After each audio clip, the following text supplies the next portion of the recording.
നിരൂപണ ശില്പശാലയിൽ ആയിരിക്കുക എന്ന് തന്നെ വളരെ സന്തോഷകരമാണ്.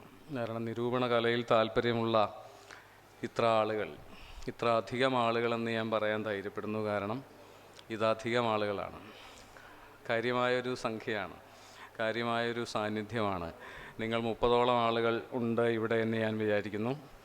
പല തരക്കാരായ, പല പ്രായക്കാരായ, പല സ്ഥലങ്ങളിൽ നിന്ന്, കേരളത്തിൻ്റെ പല ഇടങ്ങളിൽ നിന്ന് ഇവിടെ നിരൂപണം എന്ന സാഹിത്യരൂപത്തോടുള്ള സഹജാകർഷണത്താൽ മാത്രം ഇവിടെ ഒത്തുകൂടിയിരിക്കുന്ന നിങ്ങളോടൊപ്പമായിരിക്കുന്നതിലെ സന്തോഷമാണ് ഞാൻ രേഖപ്പെടുത്തുന്നത്. കാരണം ഈ അടുത്ത കാലത്തായിട്ട് ഒരു പൊതുധാരണയുണ്ട്, നിരൂപണം മരിച്ചു അല്ലേ? അങ്ങനെ ഇടയ്ക്കിടയ്ക്ക് ഓരോ സാഹിത്യരൂപങ്ങളും മരിക്കുകയും ജീവിക്കുകയും ചെയ്യാറുണ്ട് നമ്മുടെ ഭാഷയിൽ.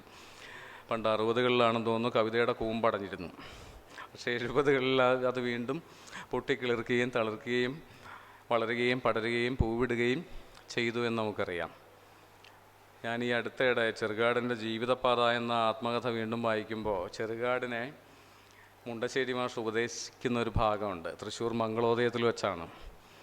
കവിതയുടെ കാലം കഴിഞ്ഞു ചെറുകാടെ, ഇനി വല്ല കഥയും നോവലും ഒക്കെ എഴുതാൻ നോക്ക് എന്നാണ് ഈ ഉപദേശം. ചെറുകാടിൻ്റെ പ്രതികരണം എന്തായിരുന്നെന്ന് അതിൽ രേഖപ്പെടുത്തിയിട്ടില്ല.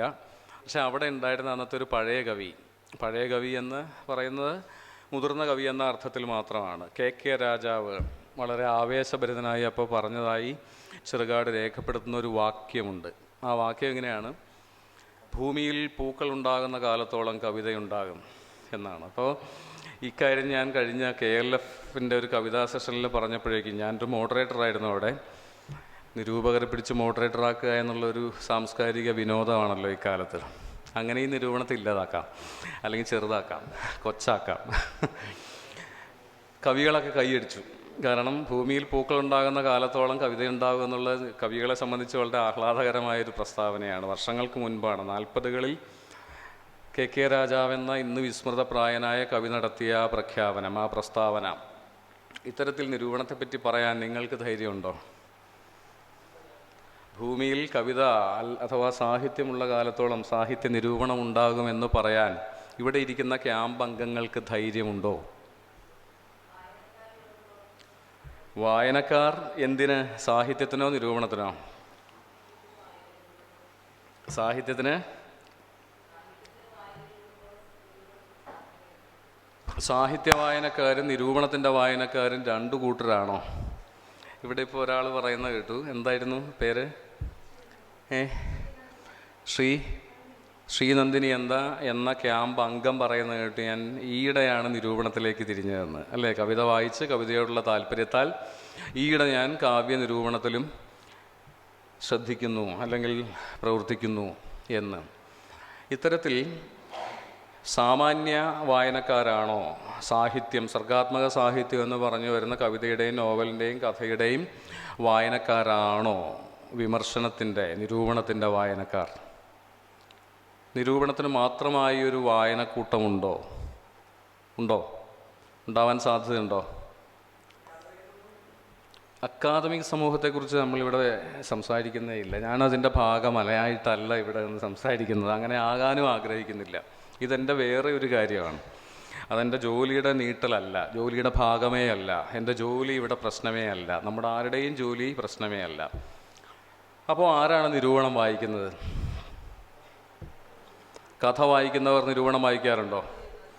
കഥ വായിക്കുന്നവർ, നോവൽ വായിക്കുന്നവർ, കവിത വായിക്കുന്നവർ നിരൂപണം വായിക്കാറുണ്ടോ? കുറവാണ് അല്ലേ? എന്താ അങ്ങനെ വായിക്കാൻ ഇഷ്ടപ്പെടാത്തത്? കഥ വായിക്കാൻ ഇഷ്ടപ്പെടുന്നവർ, കവിത വായിക്കാൻ ഇഷ്ടപ്പെടുന്നവർ, നോവൽ വായിക്കാൻ ഇഷ്ടപ്പെടുന്നവർ എന്തുകൊണ്ട് നിരൂപണം വായിക്കാൻ അത്ര തന്നെ ഇഷ്ടപ്പെടുന്നില്ല?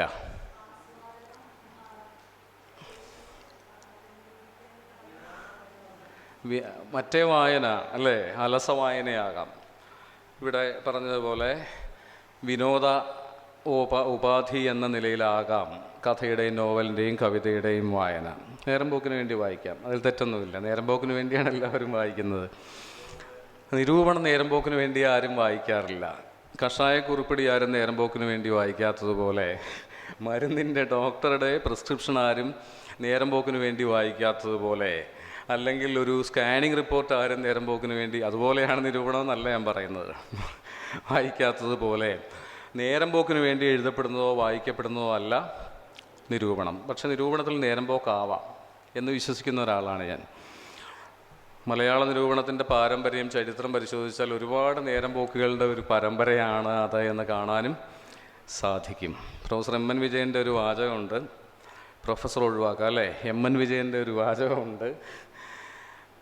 കാരണം അതൊരു പ്രധാനപ്പെട്ട കാര്യമാണ്. പ്രൊഫസറായിരിക്കുന്നതിൻ്റെ, അധ്യാപകനായിരിക്കുന്നതിൻ്റെ നീട്ടലല്ല ഒരിക്കലും നിരൂപണം, നിരൂപകത്വം എന്ന് പറയുന്നത്. അങ്ങനെ ദയവ് ചെയ്ത് നിങ്ങളാരും വിചാരിക്കരുത്. അങ്ങനെ വിചാരിക്കുന്ന ആളെയല്ല ഞാൻ നിരൂപണത്തിൽ എത്തിപ്പെടുന്ന, കാരണം എത്തിപ്പെട്ടതാണ് തീരുമാനപ്രകാരം, നിശ്ചയപ്രകാരം ഒരാൾ എവറസ്റ്റ് കീഴടക്കാൻ പോകുന്ന പോലെ വന്നെത്തിയ ഇടമൊന്നുമല്ല, എത്തിപ്പെട്ട ഇടമാണ്. പക്ഷെ അങ്ങനെ എത്തിപ്പെടുമ്പോൾ ഞാൻ കോളേജ് അധ്യാപകനായിരുന്നില്ല.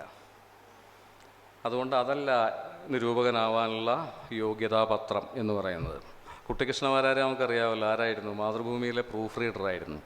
അപ്പോൾ അക്കാലത്ത് അവിടെ രംഗനാഥാനന്ദ സ്വാമി എന്ന് പറയുന്ന പ്രഭാഷകൻ, ഉജ്ജ്വല പ്രഭാഷകൻ, മാതൃഭൂമി ഓഫീസ് സന്ദർശിച്ചപ്പോൾ കുട്ടിക്കൃഷ്ണമാരാരെ പരിചയപ്പെടുത്തിയ ആരോ, ഇത് കുട്ടിക്കൃഷ്ണമാരാർ. അപ്പോൾ സ്വാമി പറഞ്ഞു അറിയാം. അപ്പോൾ മാരാരുടെ മറുപടി എന്തായിരിക്കും?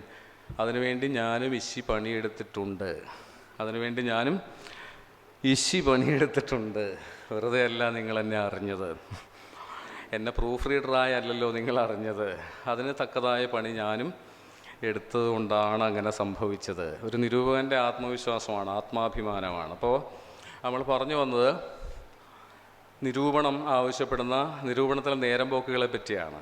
എം എൻ വിജയൻ മാഷിൻ്റെ നിരൂപണ ലേഖനങ്ങളിൽ ഒരിടത്ത് വായിച്ച ഒരു വാക്യം ഇപ്രകാരമാണ്: നിരൂപണം ഇരുമ്പുലക്കയല്ല, നിരൂപണം ഇരുമ്പുലക്കയല്ല. പണ്ട് പനമ്പള്ളി ഗോവിന്ദമേനോനോ മറ്റോ പറഞ്ഞിട്ടുള്ളൊരു രാഷ്ട്രീയ പ്രസ്താവനയിലെ വാക്യമാണത്, ഒരു പ്രയോഗമാണത്. അഭിപ്രായം ഇരുമ്പുലക്കയല്ല. നിരൂപണവും ഒരുതരം അഭിപ്രായമാണ്, അഭിപ്രായ പ്രകടനമാണ്. അതിനെ മുൻനിർത്തി വിജയൻ മാഷ് പറയുന്നു നിരൂപണം ഇരുമ്പുലക്കയല്ല. അതിൻ്റെ അർത്ഥം എന്താണ്? ഇന്നലെ ചെയ്തോരബദ്ധം ഇന്നത്തെ ശാസ്ത്രമാകാം. ഇന്നലെ ചെയ്തോരബദ്ധം എങ്ങനെയാണ്? ചണ്ടാലഭിക്ഷുകിലെ വരികളാണ്. മൂഢർക്ക് ഇന്നത്തെ ആചാരമാകാം, നാളത്തെ ശാസ്ത്രമതാകാം എന്നതുപോലെ നിരൂപണത്തിൽ ഇന്നലെ ചെയ്ത അബദ്ധം ഇന്ന് ആചാരവും നാളെ ശാസ്ത്രവുമാകാം, മറിച്ചുമാകാം. ഇന്നലത്തെ ശാസ്ത്രം ഇന്ന് ആചാരവും നാളെ അബദ്ധവും ആകാം. അപ്പോൾ ഈ അബദ്ധങ്ങളുടെയും സുബദ്ധങ്ങളുടെയും പേരിൽ പരസ്പരം പോരടിച്ചുകൊണ്ടാണ് മലയാള നിരൂപണം ഇന്ന് കാണുന്ന 21-ാം നൂറ്റാണ്ടിൻ്റെ 3-ാം ശതകത്തിലേക്ക് എത്തി നിൽക്കുന്നത്. വിജയൻ മാഷിൻ്റെ പഴയൊരു ലേഖനമുണ്ട്, ഇന്നലത്തെ ശരിയും ഇന്നത്തെ തെറ്റും എന്ന പേരിൽ. നിരൂപണത്തിൻ്റെ ഇന്നലകളെ പറ്റിയാണ് മാഷ് വളരെ സമഗ്രമെന്ന് പറയാവുന്ന വിധത്തിൽ, അത്ര ദീർഘമൊന്നും അല്ലാത്ത ആ ലേഖനത്തിൽ പറയുക. ആ തലക്കെട്ട് തന്നെ ശ്രദ്ധിക്കുക: ഇന്നലത്തെ തെറ്റും ഇന്നത്തെ ശരിയും. ഇന്നലത്തെ നിരൂപകർ ചെയ്തു വെച്ച തെറ്റുകളെ പറ്റിയാണ്, അബദ്ധങ്ങളെ പറ്റിയാണ് മാഷ് പറയുക. അപ്പോൾ ആ ലേഖനത്തിൽ ഒരിടത്ത് പറയും, മാരാരും മുണ്ടശ്ശേരിയും പോളും, എം പി പോളും ഉണ്ടായിരുന്ന, സജീവമായിരുന്ന കാലയളവാണല്ലോ മലയാള നിരൂപണത്തിലെ ഏറ്റവും ശബ്ദായമാനമായ കാലഘട്ടം. കാരണം തർക്കങ്ങളുടെയും വിവാദങ്ങളുടെയും സാഹിത്യ യുദ്ധങ്ങളുടെയും കാലമായിരുന്നു അത്. മാരാർ മുണ്ടശ്ശേരി അംഗീകരിക്കില്ല, മുണ്ടശ്ശേരി മാരാറെ അശേഷം അംഗീകരിക്കില്ല, എം പി പോളിനെ ഈ പറഞ്ഞ മറ്റ് രണ്ടുപേരും അംഗീകരിക്കില്ല. അപ്പോൾ ഏതായിരുന്നു ശരി? ഇന്നലത്തെ തെറ്റ് ആയിരുന്നോ ശരി? ഇന്നലത്തെ ശരിയായിരുന്നോ തെറ്റ്? മാരാരെ നിഷേധിച്ച മുണ്ടശ്ശേരിയായിരുന്നോ? മുണ്ടശ്ശേരിയെ നിഷേധിച്ച മാരാരായിരുന്നോ ശരി? മാരാർ തുല്യശക്തിയോടുകൂടി എതിർത്ത കെ ഭാസ്കരൻ നായരായിരുന്നോ? മാരാരായിരുന്നോ ശരി? അതോ കേസരി ആയിരുന്നോ ശരി? അതോ എം പി പോളായിരുന്നോ ശരി? ഇങ്ങനെയുള്ള നിരൂപണം മെറ്റാ ക്രിറ്റിസിസം നടത്തിക്കൊണ്ടും കൂടി വേണം ഒരാൾ നിരൂപകനായി മുന്നോട്ട് നീങ്ങാൻ, അഥവാ നിരൂപണ കലയിൽ പ്രവേശിക്കാൻ. എല്ലാ പ്രധാനപ്പെട്ട നിരൂപകരും അത് ചെയ്തിട്ടുണ്ട്. ഇയാൾ എൻ്റെ മാതൃകയാണ്, ഇയാൾ എന്നെ പ്രചോദിപ്പിക്കുന്നു, ഇയാളെ ഞാൻ തിരസ്കരിക്കുന്നു, ഈ നിരൂപണാദർശം എനിക്ക് സ്വീകാര്യമാണ് അഥവാ സ്വീകാര്യമല്ല എന്ന തീർപ്പുകളിലൂടെയാണ് ഒരാൾ സ്വയമേവ ഒരു നിരൂപകനായി മാറുക. അപ്പോൾ കെ പി അപ്പൻ്റെ ഒരു പുസ്തകത്തിൻ്റെ പേര് തന്നെ, ആദ്യത്തെ പുസ്തകത്തിൻ്റെ പേര് തന്നെ തിരസ്കാരം എന്നായിരുന്നു. കെ പി അപ്പൻ റിജക്റ്റ് ചെയ്തവയാണ് കെ പി അപ്പനെ നിർവചിക്കുകയും നിർണയിക്കുകയും ചെയ്യുക. അപ്പോൾ മാരാരെ സംബന്ധിച്ച് വാർ ആൻഡ് പീസ് പൊട്ട നോവലാണ്. നമ്മളെന്താ എങ്ങനെയാണ് അതിനോട് പ്രതികരിക്കുക? കാരണം മാരാർക്ക് ഇംഗ്ലീഷ് അറിഞ്ഞുകൂടായിരുന്നു. വാർ ആൻഡ് പീസ് മലയാളത്തിലായിരിക്കാം വായിച്ചത്, ആരുടെ വിവർത്തനമാണെന്ന് നമുക്ക് അറിഞ്ഞുകൂടാ. പിന്നെ മാരാർ വായിച്ചിട്ടുള്ള ഒരു യൂറോപ്യൻ നോവലെന്ന് പറയുന്നത് പാവങ്ങളായിരുന്നു. കാരണം എൻ്റെ കവിയെന്ന് മാരാർ പറയുകയും വിശ്വസിക്കുകയും ചെയ്ത നാലപ്പാടൻ പരിഭാഷപ്പെടുത്തിയത് കൊണ്ടുകൂടി പാവങ്ങൾ മാരാർ മനസ്സിരുത്തി വായിക്കുകയും അത് മഹത്തായ നോവലാണെന്ന് കണ്ടെത്തുകയും അതേ നാലപ്പാടൻ്റെ രതിസാമ്രാജ്യം മനസ്സിരുത്തി പ്രൂഫ് നോക്കുകയും പ്രൂഫ് റീഡർ എന്നുള്ള നിലയ്ക്ക് മാതൃഭൂമിക്ക് വേണ്ടി അങ്ങനെ സഹ്യൻ്റെ മകൻ്റെ അവതാരികയിൽ വളരെ അഥവാ മേഘസന്ദേശത്തിൻ്റെ പഠനത്തിൽ വളരെ മനോഹരമായ ചില കണ്ടെത്തലുകളിലേക്ക് അത് മാരാറെ കൊണ്ടെത്തിക്കുകയും ചെയ്തു. ലൈംഗികതയുടെ ലോകം എന്ന് പറയുന്നത് സ്വപ്നത്തിൻ്റെ ലോകമാണെന്നും അത് സദാചാരത്തിൻ്റെ ലോകമേ അല്ലെന്നും അത് ലൈംഗിക വൈകൃതങ്ങളുടെ കൂടി ലോകമാണെന്നും ഹാവ്ലോക്ക് എല്ലിസിൻ്റെ പുസ്തകങ്ങളെ അധികരിച്ച് നാലപ്പാടൻ എഴുതിയ രതി സാമ്രാജ്യത്തിൻ്റെ പ്രൂഫ് റീഡിങ്ങിലൂടെ മാരാർ മനസ്സിലാക്കുന്നു. അപ്പോൾ വിജയൻ മാഷ് പറയുക, മാരാർക്ക് ഇംഗ്ലീഷ് അറിഞ്ഞുകൂടാത്തതിൻ്റെ എല്ലാ കുഴപ്പമുണ്ടായിരുന്നതാണ്, അറിവില്ലായ്മയുടെ കുറവുണ്ടായിരുന്നു മാരാർക്ക് എന്ന് പറഞ്ഞാൽ നമുക്ക് വിചിത്രമായിട്ട് തോന്നാം അല്ലേ? മാരാർക്കോ അറിവില്ലായ്മയോ? കാരണം സംസ്കൃത സാഹിത്യ ഭണ്ഡാകാരമായ മാരാർക്ക് അറിവില്ലെന്നാര് പറയും? നമുക്ക് സംസ്കൃതം അറിയില്ല, അതുകൊണ്ട് നമ്മൾ സംസ്കൃതം അറിയുന്നവർക്ക് എല്ലാം അറിയാം എന്ന് പറയും അല്ലേ? ഇവിടെ സംസ്കൃതം അറിയാവുന്ന ആരെങ്കിലും ഉണ്ടോ? മാനിഷാദ എന്നൊക്കെ പറയാൻ അറിയാവുന്ന ആരെങ്കിലും ഉണ്ടോ?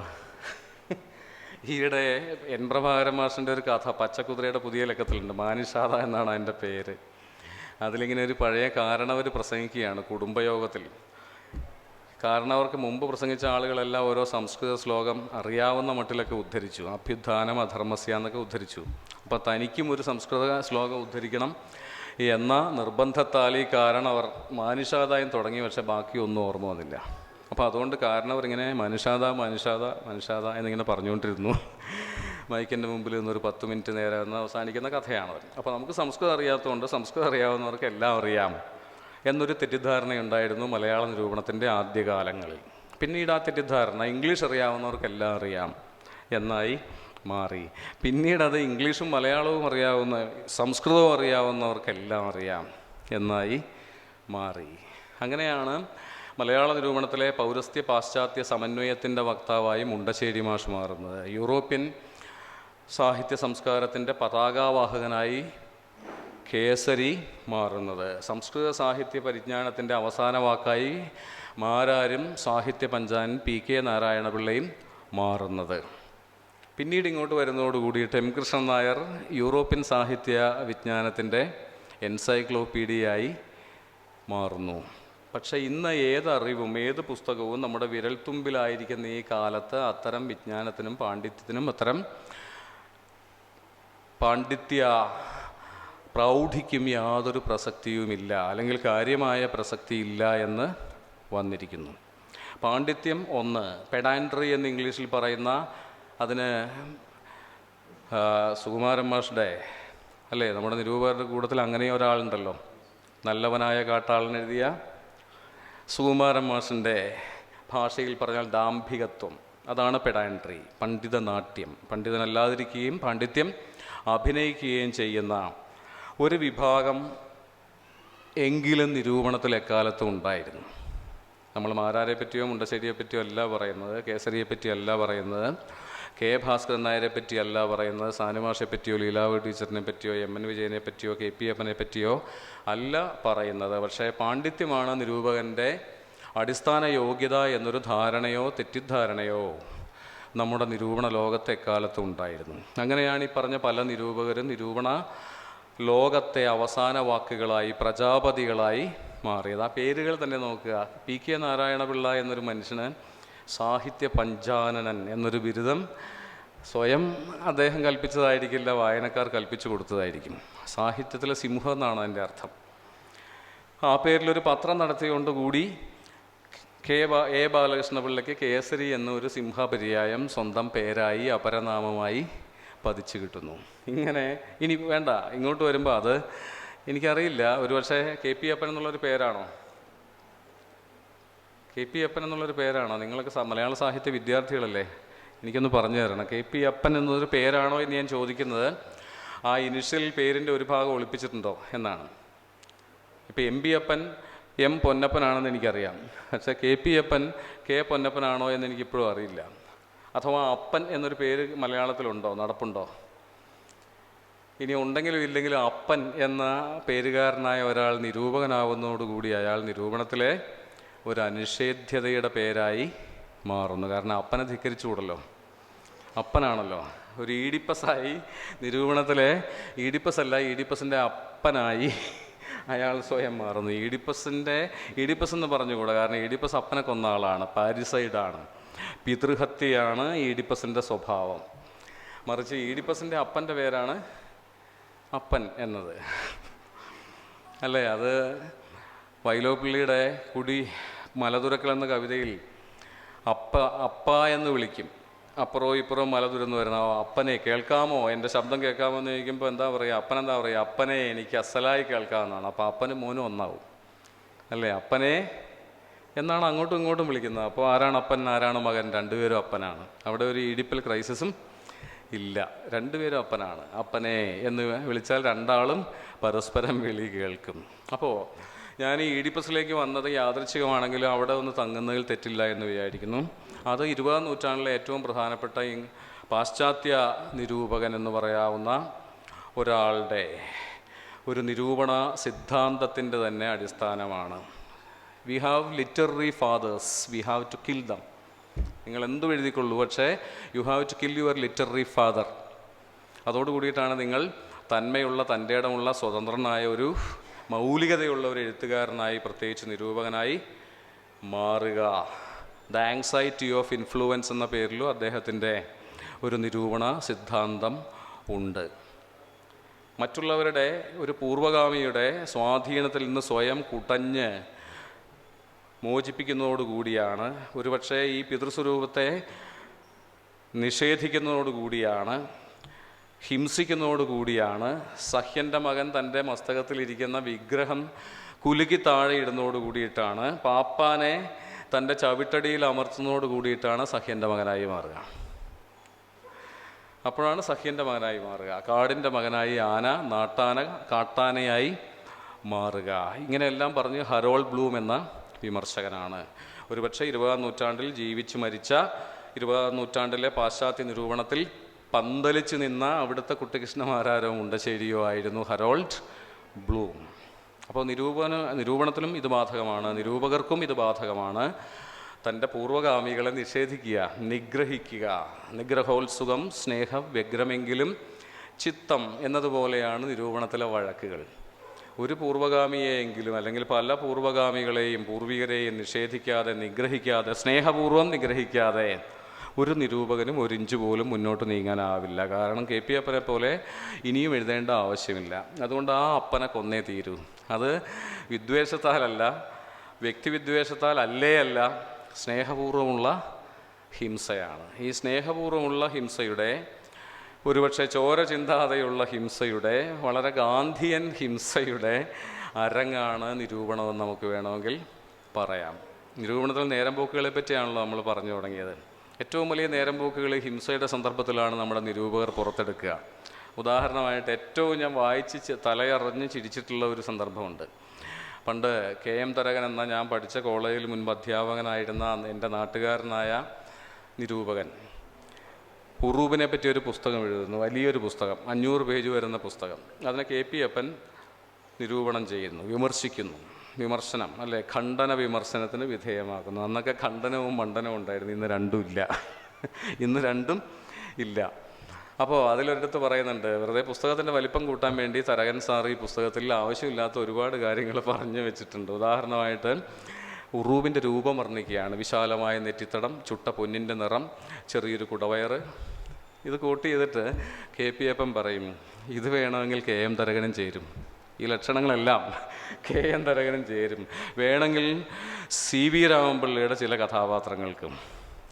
ഇങ്ങനെയാണ് നിരൂപണത്തിൽ നിരൂപകർ തങ്ങളുടെ നിഗ്രഹോത്സുകത പുറത്തെടുക്കുക. പിന്നീട് കെട്ടപ്പിലായിപ്പോവും. ഇത്ര അടി കിട്ടുന്ന പ്രതിദ്വന്ദ്വി, അപ്പുറത്ത് നിൽക്കുന്ന ആൾ കെട്ടപ്പിലായി പോകുന്ന തരത്തിലുള്ള അടികളാണ് അടിക്കുക.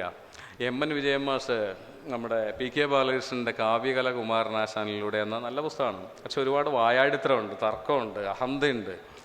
ഇതിനെപ്പറ്റിയെല്ലാം ഒറ്റ വാക്യത്തിൽ പറയും, ഈ പാട്ടിന് ഇത്ര പക്കമേള ആവശ്യമില്ല, ഈ പാട്ടിന് ഇത്ര പക്കമേള ആവശ്യമില്ല. ഒരു ചെറിയ കാര്യം, പുതിയ കാര്യവും ആയിരിക്കും അത്, പറയുന്നതിന് വേണ്ടി 5-6 അധ്യായമാണ് ചെലവഴിക്കുക PK ബാലകൃഷ്ണൻ. ഈ പാട്ടിന് ഇത്ര പക്കമേളമൊന്നും ആവശ്യമില്ല. നമ്മൾ ആദ്യം പറഞ്ഞ പ്രശംസാപൂർവം ഇവിടെ പരാമർശിച്ച മാരാരുടെ മേഘസന്ദേശ പഠനത്തെപ്പറ്റിയും വിജയൻ മാഷ് പറയും. മേഘം എന്ന് പറയുന്ന മേഘമല്ല, അത് യക്ഷൻ്റെ, വിരഹിയായ കാമിയായ യക്ഷൻ്റെ വിചാര ധൂമങ്ങൾ കട്ടിപിടിച്ചതാണ് എന്ന് കാണാൻ ഇത്രയൊന്നും ബുദ്ധി ആവശ്യമില്ല. അതിന് ഹാവ്ലോക്ക് പുസ്തകവും രതിസാമ്രാജ്യവും ഒന്നും വായിക്കേണ്ട ആവശ്യമില്ല. ഇറ്റ് ഈസ് കോമൺ സെൻസ് എന്ന് വിജയൻ മാഷ് പെട്ടെന്ന് മാരാരെ നിലംപരിശാക്കുന്ന സന്ദർഭമുണ്ട്. മാരാരും അക്കാര്യത്തിലൊട്ടും മോശമായിരുന്നില്ല. നമ്മൾ ഭാസ്കരൻ നായരെ പറ്റി പറഞ്ഞു. ഭാസ്കരൻ നായരുടെ കലയും കാലവും എന്ന പുസ്തകത്തിലെ അതേ പേരിലുള്ള ലേഖനം വളരെ പ്രസിദ്ധമാണ്. കല സംഗീതം പോലെ ആവർത്തനത്തിൻ്റെ ഒരു ക്രമം സൃഷ്ടിക്കാൻ ശ്രമിക്കുന്നു എന്നൊക്കെ വളരെ മൗലികമായി വാദിച്ചുറപ്പിക്കുന്ന ഒരു ലേഖനമാണ്. അതേ പുസ്തകത്തിൽ വിഷാദമോ പ്രസാദമോ എന്നൊരു ലേഖനം കാണാം. വായിച്ചിട്ടുണ്ടോ ഇവിടെ ഇരിക്കുന്നവർ? അല്ലെങ്കിൽ നിർബന്ധമായിട്ടും വായിക്കണം. സാഹിത്യ അക്കാദമിയുടെ ആർക്കൈവ്സിൽ, ഡിജിറ്റൽ ആർക്കൈവ്സിൽ ആ ലേഖനം എന്നല്ല, ഭാസ്കരൻ നായർ എഴുതിയിട്ടുള്ള ഒട്ടുമിക്ക ലേഖനങ്ങളും ലഭ്യമാണ്. അതുകൊണ്ട് ഇന്ന് തന്നെ വായിക്കണം. എന്നിട്ട് ഈ ക്യാമ്പിൽ നിങ്ങൾ പായ വിരിച്ചുറങ്ങാൻ പാടുള്ളൂ.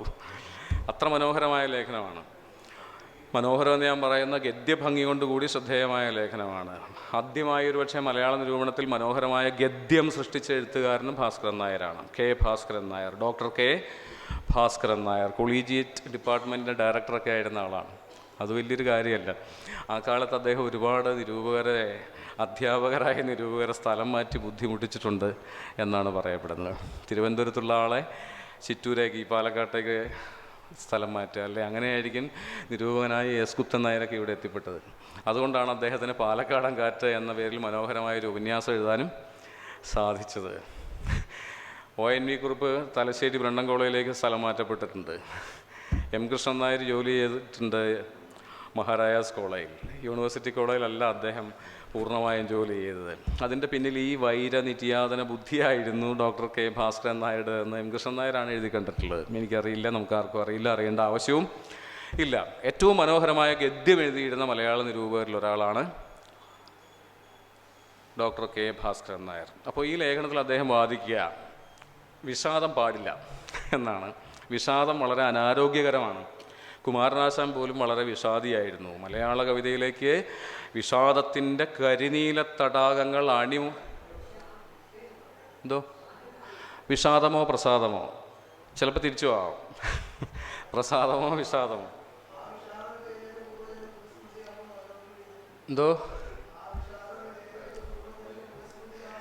ഹാ വിഷാദമിതേത് പൂർവജന്മ പുനഃസ്മൃതിയാവോ. ഇരിക്കട്ടെ, വൈലോപ്പിള്ളി.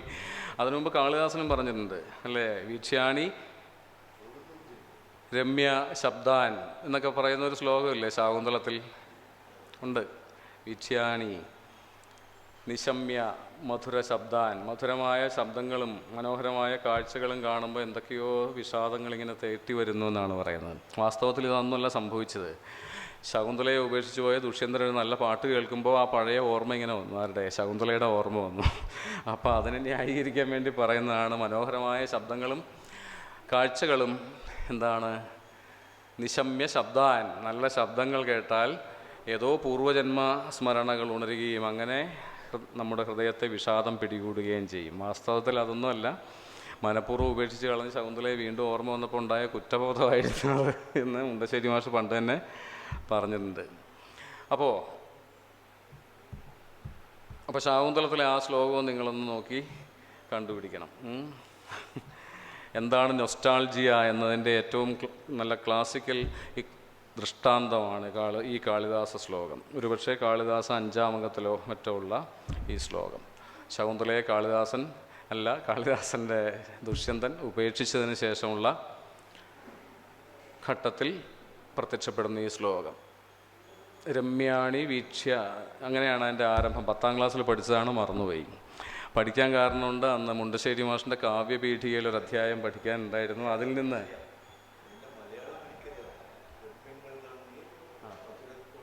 മാഷൊന്ന് മൈക്കിൽ പറയാം, മാഷിനത് ഓർമ്മയുണ്ട്. രമ്യാണി വീക്ഷ്യ നിശമ്യ ശബ്ദാൻ. ബാക്കി എനിക്കറിയില്ല. ഇതിൻ്റെ സംസ്കൃതം അറിയില്ല, അതിൻ്റെ മലയാളം വള്ളത്തോളിൻ്റെ ട്രാൻസ്ലേഷൻ എനിക്കറിയാം. രമ്യങ്ങൾ കാണുക, മധുരക്കൊണിതങ്ങൾ കേൾക്കെ, ഉത്കണ്ഠിതത്വം അവിയുക്തനും ഉത്ഭവിക്കിൽ, ഹൃലീനമായ ജനനാന്തര സൗഹൃദത്തെ അസ്പഷ്ടമോർത്തിടുകയാവും അതെന്നുറക്കാം. ഇപ്പോൾ മനസ്സിലായല്ലോ. സംസ്കൃതമല്ലേ മനസ്സിലാകത്തുള്ളൂ, മലയാളം നമുക്ക് പെട്ടെന്ന് മനസ്സിലാവുമല്ലോ. രമ്യങ്ങൾ കാണുക, മധുരക്കൊണിതങ്ങൾ. ആ കൊണിതം ചിലപ്പോൾ ഇത്തിരി പ്രശ്നമായിരിക്കും, ശബ്ദം എന്നേ അർത്ഥമുള്ളൂ.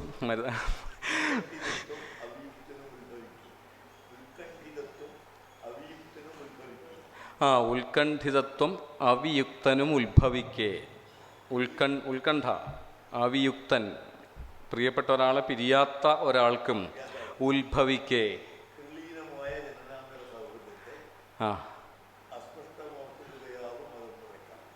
അതൊന്ന്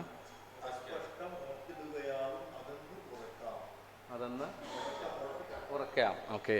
അപ്പോൾ അസ്പഷ്ടമായ ജനനാന്തര സൗഹൃദത്തെ, ഹൃലീനമായ ജനനാന്ത സൗഹൃദത്തെ അസ്പഷ്ടമോർക്കുകയാലാണ് ഈ ഉത്കണ്ഠ.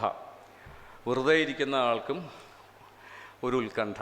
അതെപ്പോഴാണ് ഉണ്ടാവുക? മധുരമായ ദൃശ്യമോ ശബ്ദമോ കേൾക്കുമ്പോൾ, അല്ലേ? ഷേക്സ്പിയറിൻ്റെ 12th നൈറ്റിൽ ഒരു ഡ്യൂക്കുണ്ട്, അയാളും പറയും, if music be the food of love play on. രാജാവിന്, പ്രഭുവിന് പ്രണയം കലശലാവുമ്പോൾ പറയുന്നതാണ്, if music be the food of love play on. മ്യൂസിക്കാണ്, സംഗീതമാണ് പ്രണയത്തിൻ്റെ ആഹാരം, അതുകൊണ്ട് എനിക്ക് ആവോളം സംഗീതം പകരൂ എന്നാണ് പറയുക. അല്ല, നമ്മൾ പറഞ്ഞു വന്നത് വിഷാദമോ പ്രസാദമോ എന്ന ലേഖനത്തെ പറ്റിയാണ്. അപ്പോൾ അല്ലേ, സംസ്കൃതം, പ്രത്യേകിച്ച് കാളിദാസ സംസ്കൃതം വേണമെങ്കിൽ നമുക്ക് മനസ്സിലാക്കാം. ഞാൻ ആദ്യം പറഞ്ഞ ഒരു വരിയുണ്ടല്ലോ, എന്താ?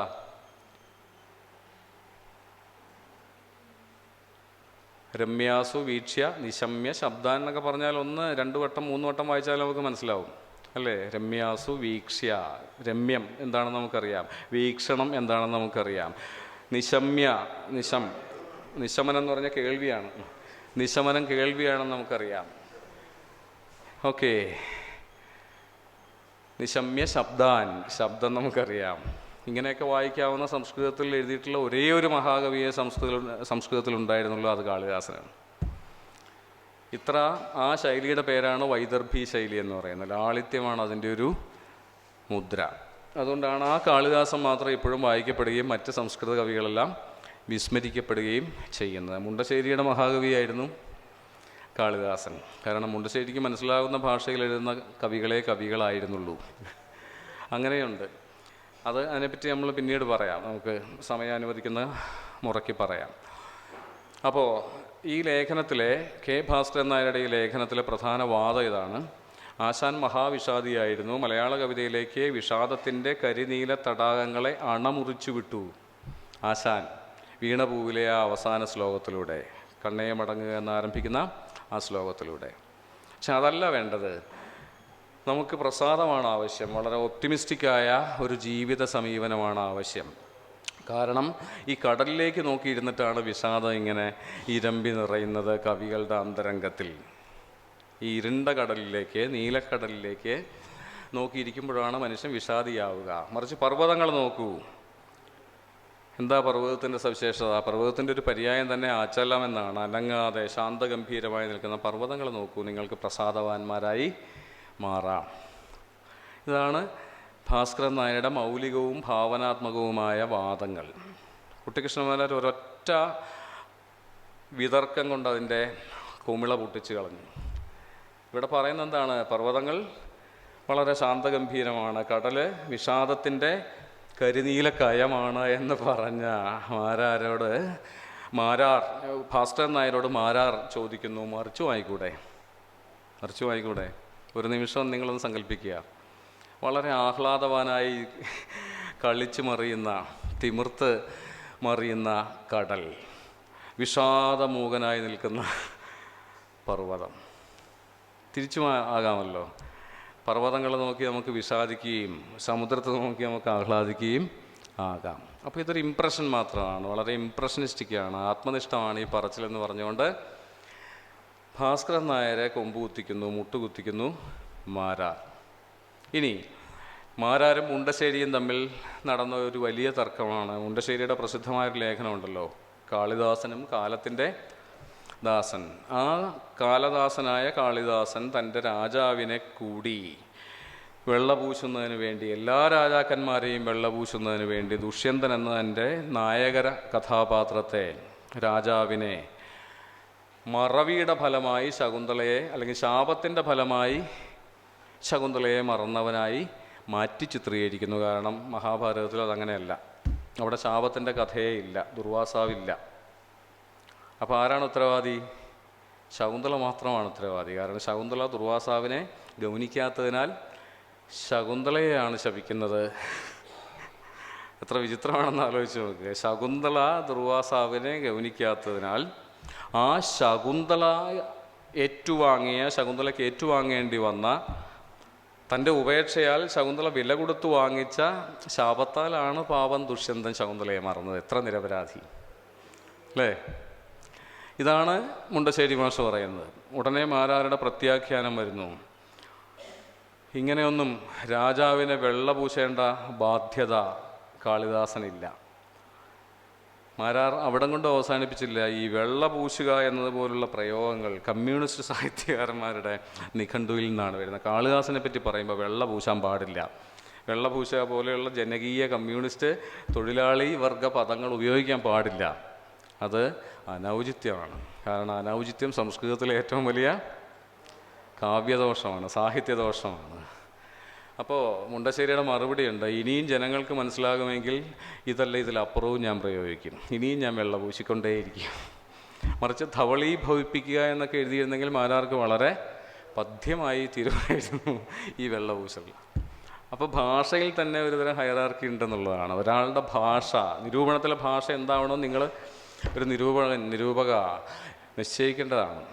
നിരൂപണത്തിന് പുറപ്പെടുന്ന സമയത്ത് ആദ്യമായി നിങ്ങൾ നിശ്ചയിക്കേണ്ടത് നിങ്ങളുടെ ഭാഷ ഏതു വിധമായിരിക്കണം എന്നതാണ്. നിങ്ങൾ വെള്ളപൂശുന്ന തരക്കാരനാണോ, ധവളീഭവിപ്പിക്കുന്ന തരക്കാരനാണോ എങ്കിൽ ഈ പറഞ്ഞ മാരാരുടെ ഭാഷ ഒന്നാം തരം മലയാളമാണ്. മലയാള ശൈലി എഴുതിയിട്ടുള്ള ആളുമാണ് മാരാരെന്ന് നമുക്ക് അറിയാം.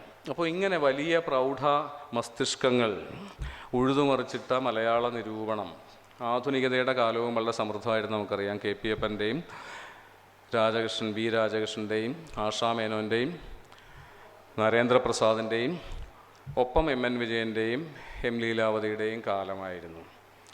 MK സാനുവിൻ്റെയും കാലമായിരുന്നു.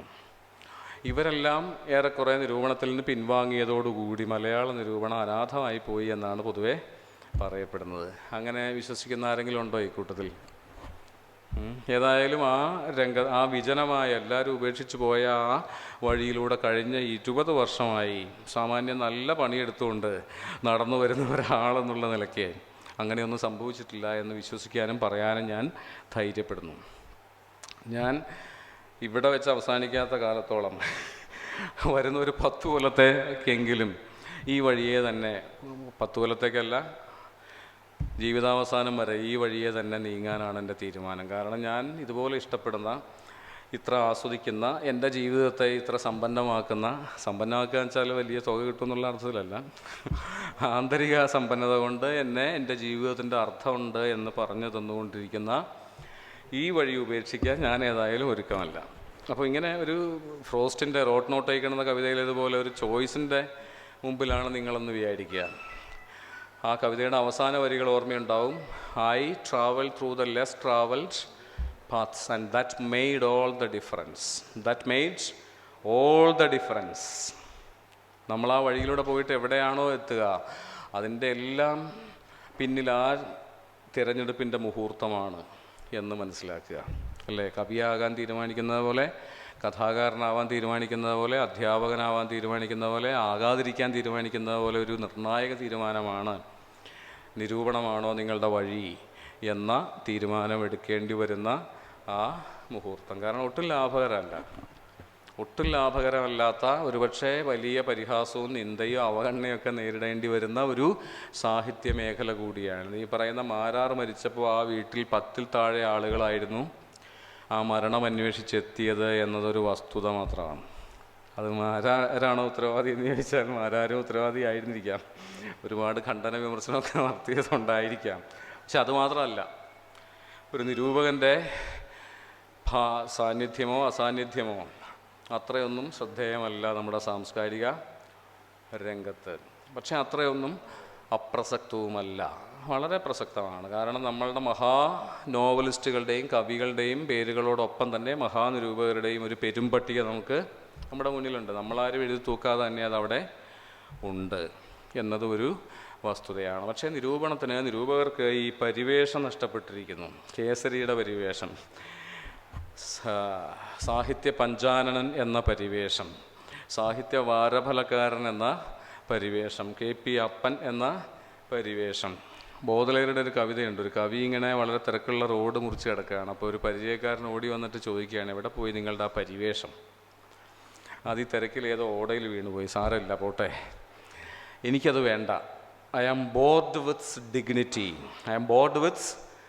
ഡിഗ്നിറ്റി. എനിക്ക് ഈ മാന്യത മടുത്തു, ഈ ആഭിജാത്യം മടുത്തു. കവി എന്ന ആഭിജാത്യം, കവി അസാധാരണനാണ് എന്ന ഈ ആഭിജാത്യം മടുത്തു. കവി ഒരു ദൈവപുത്രനാണെന്ന ഈ പരിവേഷം എനിക്ക് മടുത്തു. അത് വേറെ വല്ലവരും എടുത്തുകൊള്ളട്ടെ, തരം താണ വല്ല കവികളും X or Y എടുത്തുകൊള്ളട്ടെ. ഇങ്ങനെ നമുക്ക് വിശ്വസിക്കേണ്ടി വരുന്ന, അല്ലെങ്കിൽ പരിവേഷ നഷ്ടം മറ്റെഴുത്തുകാർക്കെന്നതുപോലെ നിരൂപകർക്കും സംഭവിച്ചു കഴിഞ്ഞ ഒരു കാലഘട്ടത്തിലാണ് നിരൂപണം എന്ന് മാത്രമേ പറയേണ്ടതുള്ളൂ. അത് മാത്രമേ നിരൂപണത്തിൽ സംഭവിച്ചിട്ടുള്ളൂ. അതൊരു നഷ്ടമല്ല, അതൊരു പറയത്തക്ക നഷ്ടമോ മാറ്റമാണ്, പക്ഷേ നഷ്ടം അല്ല. അപ്പോൾ നമുക്ക് വേണമെങ്കിൽ പറയാം, ഈ വീണ് പോയ പരിവേഷം വേണമെങ്കിൽ വല്ല കൽപ്പറ്റ നാരായണനും എടുത്തുകൊള്ളട്ടെ എന്ന് വേണമെങ്കിൽ പറയാം. എനിക്കേതായാലും ആ പരിവേഷം വേണ്ട. തലയ്ക്ക് ചുറ്റും പരിവേഷമുള്ള ഒരാളല്ല നിരൂപകൻ. 21-ാം നൂറ്റാണ്ടിലെങ്കിലും, മുമ്പൊക്കെ ഉണ്ടായിരുന്നിരിക്കാം അല്ലേ, മുമ്പൊക്കെ ഉണ്ടായിരുന്നിരിക്കാം. ഞാൻ വെറുതെ ഒരു പേര് പറഞ്ഞതേ ഉള്ളൂ. പറഞ്ഞപ്പോൾ എനിക്കൊരു സുഖം തോന്നി, അതുകൊണ്ട് ഞാൻ പറഞ്ഞതേ ഉള്ളൂ. പറയണമെന്ന് തോന്നി, അതുകൊണ്ട് വേണമെങ്കിൽ പായിപ്പർ രാധാകൃഷ്ണൻ എന്ന് പറഞ്ഞോളൂ. അത്രയൊന്നും പ്രസിദ്ധനല്ലാത്ത നിരൂപക വേഷധാരിയായ, കോളമിസ്റ്റായ, കഥ എഴുതുന്ന പേനയിലെ മഷി തീർന്നപ്പോൾ കോളം എഴുതുന്ന, സാഹിത്യക്കോളം എഴുതുന്ന, സാഹിത്യ വിമർശന കോളം എഴുതുന്ന പായിപ്പർ രാധാകൃഷ്ണൻ എടുത്ത് തലയ്ക്ക് ചുറ്റും അണിഞ്ഞുകൊള്ളട്ടെ ആ പരിവേഷം. വിരോധമില്ല. അപ്പോൾ പരിവേഷ നഷ്ടം എന്ന് പറയുന്നത് നിരൂപകനാണ് സംഭവിച്ചിരിക്കുന്നത്, നിരൂപണത്തിനല്ല. നിരൂപണത്തിന് യാതൊരു പരിക്കും പരിവേഷ നഷ്ടവും സംഭവിച്ചിട്ടില്ല. പണ്ടൊരു നമ്പൂതിരി ഫലിതമോ നമ്പൂതിരി കഥയോ ഉണ്ടല്ലോ. ഒരു നമ്പൂതിരി പഴപ്രഥമം കഴിച്ചിട്ട് പറഞ്ഞു, ഒരു നനയുടെ കുറവുണ്ട് എന്നതുപോലെയുള്ള ഒരു രുചിബോധത്തിൻ്റെ പേരാണ്, ഒരു അഭിരുചി ബോധത്തിൻ്റെ പേരാണ്, അതിൻ്റെ പ്രകാശനമാണ് നിരൂപണം. ഈ കഥ കൊള്ളാം, ഈ കവിത കൊള്ളാം എന്ന് മാത്രം പറഞ്ഞാൽ നിരൂപണമാവില്ല. അത് സകാരണമായി, സയുക്തികമായി, സൗന്ദര്യഭദ്രമായി ആവിഷ്കരിക്കപ്പെട്ടാൽ അതാണ് നിരൂപണം. അപ്പോൾ എന്താണ് നിരൂപണമെന്ന് നിങ്ങളാരും ചോദിച്ചില്ല, ഞാൻ പറഞ്ഞില്ല. എല്ലാവർക്കും അറിയാവുന്നതാണൊരു വിശ്വാസം. എനിക്ക് കാര്യമായിട്ടൊന്നും അറിയില്ല, എങ്കിലും അറിയാവുന്ന തോതിൽ പറയാൻ ശ്രമിക്കാം. ഒരു സാഹിത്യകൃതിയെ മുൻനിർത്തി നടത്തുന്ന സൗന്ദര്യ വിചാരവും സാമൂഹിക വിചാരവും രാഷ്ട്രീയ വിചാരവും ജീവിത വിചാരവുമാണ് നിരൂപണം. എന്തെങ്കിലും പോരായ്മയുണ്ടോ? എന്തെങ്കിലും വിട്ടുപോയിട്ടുണ്ടോ? ഒരു കൃതിയെ മുൻനിർത്തി നടത്തുന്ന സൗന്ദര്യ വിചാരവും സാമൂഹിക വിചാരവും രാഷ്ട്രീയ വിചാരവും ചരിത്ര വിചാരവും ജീവിത വിചാരവുമാണ് നിരൂപണം. അതിൽ കുറഞ്ഞ യാതൊന്നുമല്ല നിരൂപണം. നെരൂദയുടെ പ്രസിദ്ധമായൊരു വരിയുണ്ട്, when I close a book life opens.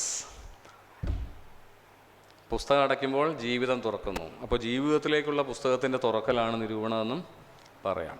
എന്നെക്കുറിച്ച് വ്യക്തിപരമായിട്ട് പറയുമെന്നല്ല, ഒരു ഉദാഹരണം എന്നുള്ള എനിക്ക് എടുത്താൽ മതി. പണ്ട് മുതലേ ഉള്ള ഒരു ചീത്തപ്പേരാണ് സൗന്ദര്യാത്മക നിരൂപകൻ. ഇതാ വരുന്ന ഒരു സൗന്ദര്യാത്മക നിരൂപകൻ എന്നാണ് ഞാനിങ്ങനെ വാതിൽ കടന്നു വരുമ്പോൾ പറയുക. ഒരു സൗന്ദര്യാത്മക നിരൂപകൻ വരുന്നു. അതൊരു ആക്ഷേപമൊന്നുമല്ല. പക്ഷേ സൗന്ദര്യാത്മക നിരൂപണത്തിന് വൈലോപ്പിള്ളി പണ്ടേ പറഞ്ഞിട്ടുണ്ടല്ലോ, എന്താ, തുടുവെള്ളാമ്പൽ പൊയ്കയല്ല ജീവിതത്തിൻ കടലേ കവിതയ്ക്ക് ഞങ്ങൾക്ക് മഷിപ്പാത്രം. തുടുവെള്ളാമ്പൽ പൊയ്കയെ മാത്രം ഇഷ്ടപ്പെടുകയും ആരാധിക്കുകയും അതിൽ മാത്രം അഭിരമിക്കുകയും ചെയ്യുന്നവരുടെ പേരാണ് ഈ സൗന്ദര്യാത്മകർ എന്ന് ഇരിക്കട്ടെ. അതിനപ്പുറം ജീവിതത്തിൻ്റെ കടലുണ്ട്. ഇത് രണ്ടും ഒരിടത്തായാൽ എന്താ തെറ്റ്? അങ്ങനെ വിശ്വസിക്കുന്ന ഒരാളാണ് ഞാൻ.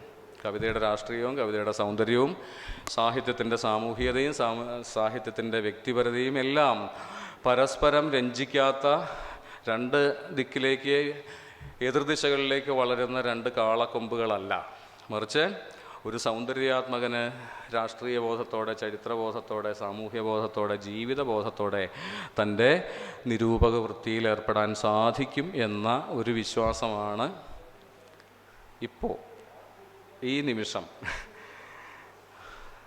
ഒന്നുകൂടി ഞാൻ കണിശമാക്കി പറഞ്ഞു കഴിഞ്ഞാൽ എൻ്റെ പ്രായമൊക്കെ നിങ്ങൾ കണക്ക് കൂട്ടും, അതുകൊണ്ട് അതിലേക്ക് ഞാൻ കടക്കുന്നില്ല. ഇപ്പോൾ ഇതുവരെയുള്ള അനുഭവങ്ങളുടെ, പ്രവർത്തനങ്ങളുടെ അടിസ്ഥാനത്തിൽ എനിക്ക് ഇത്രയുമാണ് പറയാൻ സാധിക്കുക. മറ്റൊന്ന്, നിങ്ങൾ ഈ കാലഘട്ടത്തിൽ ജീവിച്ചിരുന്നു എന്നതിൻ്റെ സാംസ്കാരിക രേഖ കൂടിയായി മാറണം നിങ്ങളുടെ നിരൂപണം. അല്ലേ? രണ്ടാം ലോക മഹായുദ്ധം നടന്നപ്പോൾ നിങ്ങൾ എന്ത് ചെയ്യായിരുന്നു? സ്വാതന്ത്ര്യ സമരം നടന്നപ്പോൾ നിങ്ങൾ എന്ത് ചെയ്യായിരുന്നു? പുന്നപ്ര വയലാർ സമരം നടന്നപ്പോൾ നിങ്ങൾ എന്ത് ചെയ്യായിരുന്നു എന്ന് ചോദിച്ചാൽ പി ഭാസ്കരൻ മാഷാണെങ്കിൽ പറയും, ഞാൻ വയലാർ ഗർജിക്കുന്നു എന്നൊരു കവിത എഴുതി, അത് ജനകോടികൾ ഏറ്റുപാടി എന്നതുപോലെ ഒരു ഉത്തരവാദിത്വം, ഒരു ബാധ്യത നിരൂപകനുമുണ്ട്. തൻ്റെ കാലഘട്ടത്തിൻ്റെ രേഖയായി, അതിനോടുള്ള പ്രതികരണമായി, അതിനോടുള്ള പ്രതിസ്പന്ദനത്തിൻ്റെ രേഖയായി തൻ്റെ നിരൂപണത്തെ മാറ്റാനും വെറും ദന്തഗോപുരവാസിയുടെ കലയല്ല നിരൂപണം. അല്ലേ? ഇക്കാലത്തെ ഇന്ത്യൻ രാഷ്ട്രീയത്തിൻ്റെ സ്പന്ദനങ്ങൾ, കമ്പനങ്ങൾ, ഒരുപക്ഷെ പ്രകമ്പനങ്ങൾ നിരൂപകനെയും ബാധിക്കാതിരുന്നുകൂടാ. ബാബറി മസ്ജിദ് പൊളിക്കപ്പെട്ടപ്പോൾ നിങ്ങൾ എന്തെടുക്കുകയായിരുന്നു ചോദിച്ചാൽ നിരൂപകന് പറയാൻ സാധിക്കുമോ ഞാൻ നിരൂപണം എഴുതായിരുന്നു? അപ്പോൾ NS മാധവന് പറയാൻ സാധിക്കും ഞാൻ തിരുത്ത് എന്ന കഥ എഴുതി. അല്ലേ? ഇങ്ങനെ പറയാൻ നിരൂപകനും സാധിക്കണം. അങ്ങനെ വിശ്വസിച്ച നിരൂപകനായിരുന്നു ജോസഫ് മുണ്ടശ്ശേരി. മുണ്ടശ്ശേരി മാഷിനെ പറ്റി MN വിജയൻ മാഷ് ഞാൻ ആദ്യം സൂചിപ്പിച്ച ലേഖനത്തിൽ പറയുന്നുണ്ട്. അദ്ദേഹം വലിയ കാലഘട്ടത്തിൻ്റെ സൃഷ്ടാവും പ്രയോക്താവും ഒന്നും ആയിരുന്നില്ല, പക്ഷേ ആ കാലഘട്ടത്തിൻ്റെ കാഹളമായി മാറാൻ മുണ്ടശ്ശേരി മാഷിന് സാധിച്ചു. 1930കളിലെ സാമൂഹിക, രാഷ്ട്രീയ, സാംസ്കാരിക ചലനങ്ങൾ അത്രയും ഉൾക്കൊള്ളാൻ മുണ്ടശ്ശേരി മാഷിന് സാധിച്ചു എന്ന് പറയുന്നുണ്ട്. ഇത്തരത്തിൽ ആ തോതിൽ അത് മാരാർക്ക് ഒരുപക്ഷെ സാധിച്ചു കാണില്ല. കാരണം മാരാർ അപ്പോഴും കാളിദാസ കവിതയിലായിരുന്നു. അത്തോതിൽ ഒരുപക്ഷെ സുകുമാർ അഴീക്കോടിന് സാധിച്ചു കാണില്ല. പക്ഷേ സുകുമാർ അഴീക്കോട് എപ്പോഴും പ്രസംഗമണ്ഡപത്തിൽ നിന്ന് മറ്റൊരു തരത്തിൽ കാലഘട്ടത്തോട് ദൈനംദിന പ്രതികരണങ്ങളിലൂടെ തൻ്റെ പൊരുത്തമില്ലായ്മ, തൻ്റെ കലഹം, അല്ലേ? കലഹവും വിശ്വാസവും എന്നാണല്ലോ KP അപ്പൻ്റെ പുസ്തകത്തിൻ്റെ പേര് തന്നെ. അപ്പോൾ കലഹം എന്നത് നിരൂപകൻ്റെ ഒരു സ്വഭാവമാണ്. ചില സ്ഥിതധാരണകളോട്, യാഥാസ്ഥിതിക ധാരണകളോട് കലഹിച്ചുകൊണ്ടല്ലാതെ ഒരു നിരൂപകനും അവനവനായി, അവളവളായി തീരാൻ സാധ്യമല്ല. എല്ലാ കുഞ്ഞും പൊൻകുഞ്ഞ് എന്ന് പറയുന്ന ആളുടെ പേരല്ല നിരൂപകൻ അഥവാ നിരൂപക. ഈ കുഞ്ഞു കൊള്ളാം, ആ കുഞ്ഞു കൊള്ളില്ല എന്ന് പറയുമ്പോഴാണ് നിരൂപണമാവുക. അല്ലേ? എല്ലാ കുഞ്ഞുങ്ങളും ഒരുപോലെയാണ്, അതുകൊണ്ട് ഞാനൊരു ലോകമാതാവാണ്, ഞാനൊരു മദർ തെരേസയാണ് എന്ന് പറഞ്ഞാൽ അത് നല്ല നിരൂപണം ആവില്ല. മദർ തെരേസയ്ക്ക് അത്തരം ഒരു മനോഭാവം ഭൂഷണമാവും, പക്ഷേ നിരൂപണത്തിൽ അത് ഫലപ്രദമാവില്ല. കാരണം ഒരു ദിശാബോധത്തിന് വേണ്ടിയിട്ടാണ് നമ്മളൊരു നിരൂപകയെ സമീപിക്കുക. ഈ കൃതി നന്നോ ചീത്തയോ എന്ന മാർഗനിർദ്ദേശത്തിന് വേണ്ടിയിട്ടാണ് നിരൂപണ ഉപന്യാസങ്ങൾ നമ്മൾ കയ്യിലെടുക്കുക, വായിക്കുക. മറ്റൊന്ന്, മനോഹരമായ ഗദ്യം സൃഷ്ടിക്കാൻ, അല്ലെങ്കിൽ വ്യതിരിക്തമായ ഗദ്യം, വ്യക്തിത്വ ശോഭയോടുകൂടിയ ഗദ്യം സൃഷ്ടിക്കാൻ ബാധ്യസ്ഥനാണ് നിരൂപകനും നിരൂപകയും. നമുക്ക് ഭാസ്കരൻ നായരെയോ മുണ്ടശ്ശേരിയോ മാരാരെയോ KP അപ്പനെയോ നരേന്ദ്രപ്രസാദിനെയോ അവരുടെ ഗദ്യം കൊണ്ട് തിരിച്ചറിയാൻ സാധിക്കും. കുയിലിനെ അതിൻ്റെ ശബ്ദം കൊണ്ട് തിരിച്ചറിയുന്നത് പോലെ തൻ്റെ ഗദ്യ ശുദ്ധി കൊണ്ട്, ഗദ്യ വ്യതിരിക്തത കൊണ്ട് തിരിച്ചറിയപ്പെടേണ്ടവളാണ് നിരൂപകനും നിരൂപകയും. ഇത് നിരൂപണത്തെ സംബന്ധിക്കുന്ന മറ്റൊരു പ്രധാന വസ്തുത. എന്താണ് ഈ നിരൂപണം?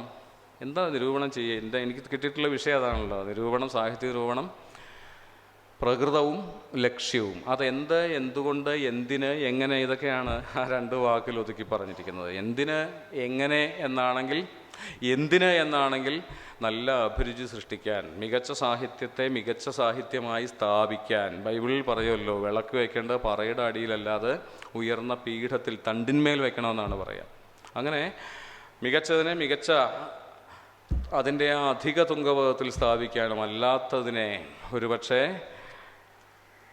തിരസ്കരിക്കാനും വേണ്ടിയിട്ടാണ് നിരൂപണമെന്ന് ഒന്നാമതായി പറയാം. അല്ലേ? കാലാതിവർത്തി എന്നൊക്കെ നമ്മൾ പറയും. ഈ കാലാതിവർത്തിത്വം അതിൻ്റെ പിറവി മുഹൂർത്തത്തിൽ തന്നെ തിരിച്ചറിഞ്ഞ് അടയാളപ്പെടുത്തി വെക്കേണ്ടവനാണ് നിരൂപകൻ. അടുത്ത നൂറ്റാണ്ടിൽ ഇന്നത്തെ മലയാള സാഹിത്യത്തിൽ എത്ര കൃതികൾ ശേഷിക്കുമെന്ന് ഇന്നേ പറയാൻ ബാധ്യസ്ഥനാണ് നിരൂപകനോ നിരൂപകയോ. നിങ്ങൾക്ക് അങ്ങനത്തെ പ്രഡിക്ഷൻ എന്തെങ്കിലും ഉണ്ടോ? അടുത്ത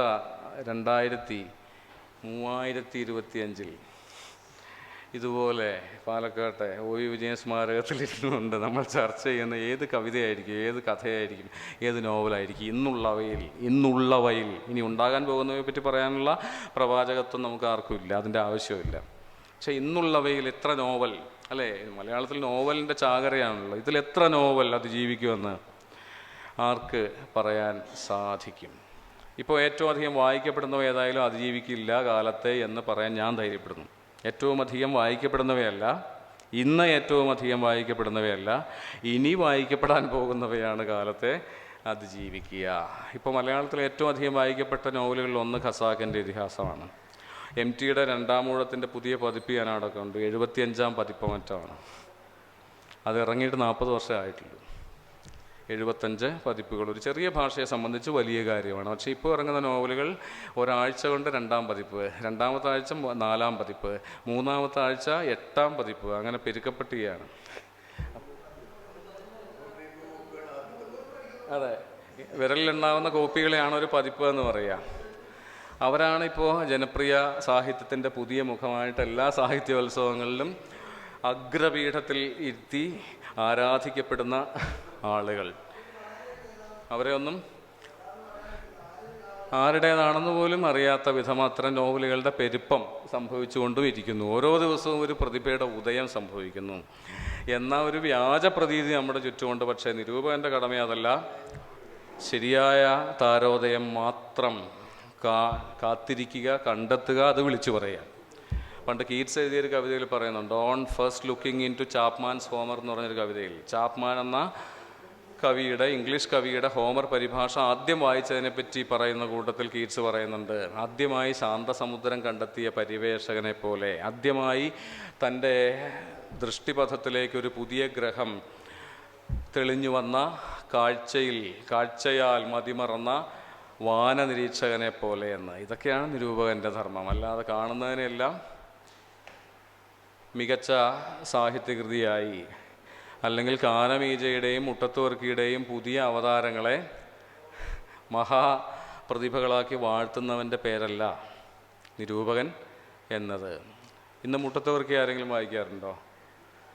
മുട്ടത്തുവർക്കി ആരാണെന്ന് അറിയാൻ വേണ്ടി വേണമെങ്കിൽ വായിക്കാം, ആരായിരുന്നു എന്നറിയാൻ വേണ്ടി വായിക്കാം. ഖസാക്കിലെ രവി വായിച്ചിരുന്നു, മുട്ടത്തുവർക്കി, റിൽക്കെ, ബോധലെയർ 3 പേരെയും വായിച്ചിരുന്നു. പ്രിൻസ് തിരുവാങ്കുളം എന്നൊരു ഡിറ്റക്റ്റീവ് നോവലിസ്റ്റിനെയും വായിച്ചിരുന്നു. അല്ലെങ്കിൽ സംശയം ഉണ്ടെങ്കിൽ ഖസാക്കിലെ ആദ്യത്തെ അധ്യായം വായിക്കുക. ഈ ഞാറ്റുപുരയിൽ വന്നിട്ട്, ഈ ഞാറ്റുപുരാന്ന് ഞാൻ വെറുതെ പറയാണ്, ഞാറ്റുപുരയിൽ വന്നിട്ട് രവി എടുത്ത് നിരത്തുന്ന ജനൽപ്പടിയിൽ വയ്ക്കുന്ന പുസ്തകങ്ങൾ ഇതൊക്കെയാണ്. ബോധലെയർ, പ്രിൻസ് തിരുവാങ്കുളം, മുട്ടത്തുവർക്കി, ഒരാൾ കൂടി ഉണ്ടായിരുന്നല്ലോ,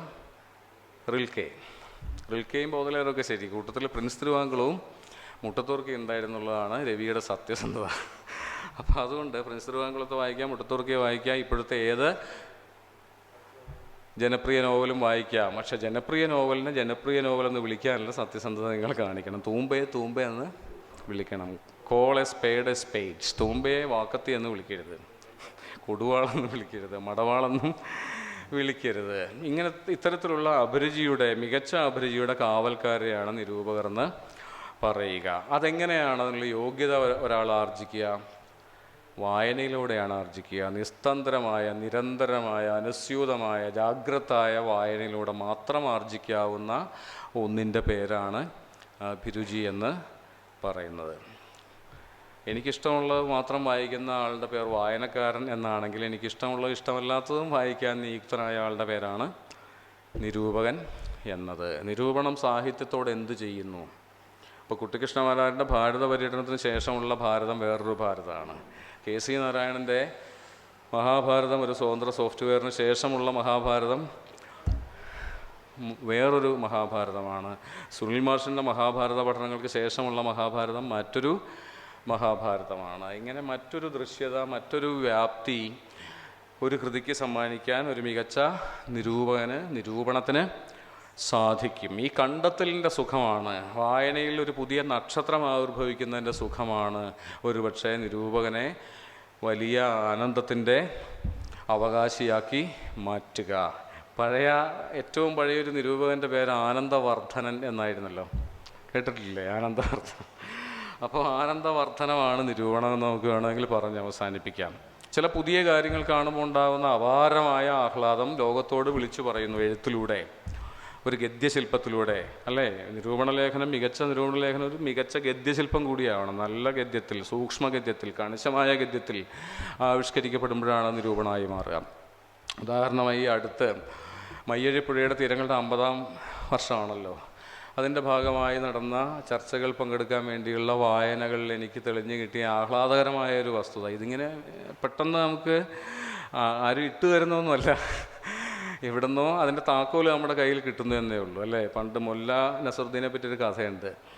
മുല്ല ഇങ്ങനെ സ്ട്രീറ്റ് ലൈറ്റിൻ്റെ ചുറ്റും നടക്കുകയാണ്. എന്താ കാര്യം? താക്കോല് കാണാനില്ല വീടിൻ്റെ. എവിടെയാണ് കളഞ്ഞു പോയത്? അത് ഇരുട്ടത്ത് എവിടെയാണ്. എന്നിട്ട് അവിടെ പരാതി എന്തിനാണ് ഇവിടെ പരതുന്നത്? കാരണം ഇവിടെയാണ് വെളിച്ചമുള്ളത്. അപ്പോൾ ഇരുട്ടത്ത് കളഞ്ഞുപോയ താക്കോൽ വെളിച്ചത്ത് കണ്ടെടുക്കുന്ന കലയാണ് നിരൂപണം എന്ന് നമുക്ക് വേണമെങ്കിൽ പറയാം. അപ്പോൾ അതിൽ അച്ചു എന്നൊരു കഥാപാത്രമുണ്ട്. അച്ചുവിനെ നിങ്ങൾക്ക് ഓർമ്മയുണ്ടാവും. ദാസൻ്റെ സഹോദരി ഭർത്താവായി തീർന്ന മഹാചട്ടമ്പിയുടെ പേരാണ്. മയ്യഴിയിലെ ഒരു വലിയ വിഭാഗം പെൺകുട്ടികളെ ബലാത്കാരം ചെയ്യുകയും അവരുടെ വീട്ടിൽ കടന്നു ചെന്ന് അവൻ്റെ ഭക്ഷണം പോലെ അവരുടെ ഭക്ഷണം എടുത്തു കഴിക്കുകയും ഒരു കത്തി കാട്ടി ഇതെല്ലാം സാധിക്കുകയും ചെയ്തതിന് ശേഷം അവസാനം ദാസൻ്റെ പെങ്ങളെ ഗിരിജയെ കൂടി സ്വന്തമാക്കിയ, എല്ലാവരും മയ്യഴി വിട്ടുപോയിട്ടും, എല്ലാ സായിപ്പിൻ്റെ ഫ്രഞ്ചുകാരുടെ എല്ലാ കൊളോണിയൽ ശിങ്കിടികളും മയ്യഴി വിട്ടുപോയിട്ടും അവിടെ തുടരുകയും ചെയ്ത, അങ്ങനെ മാന്യനായി തുടരുകയും ചെയ്ത, ഗൃഹസ്ഥനായി ഗൃഹനാഥനായി അതും ദാസൻ്റെ വീട്ടുകാരനായി തീരുകയും അങ്ങനെ തുടരുകയും ചെയ്ത ഒരു കഥാപാത്രമാണ് അച്ചു. ആരാണ് ഈ അച്ചു? അച്ചു മാത്രമാണ്. കൊളോണിയലിസം, അധിനിവേശം ഒരു നാടിനോട് ചെയ്യുന്നതാണ് അച്ചു മയ്യഴിക്കാരോട് ചെയ്തത്, ദാസനോട് ചെയ്തത്, ദാസൻ്റെ വീട്ടുകാരോടും ചെയ്തത്, അല്ലേ?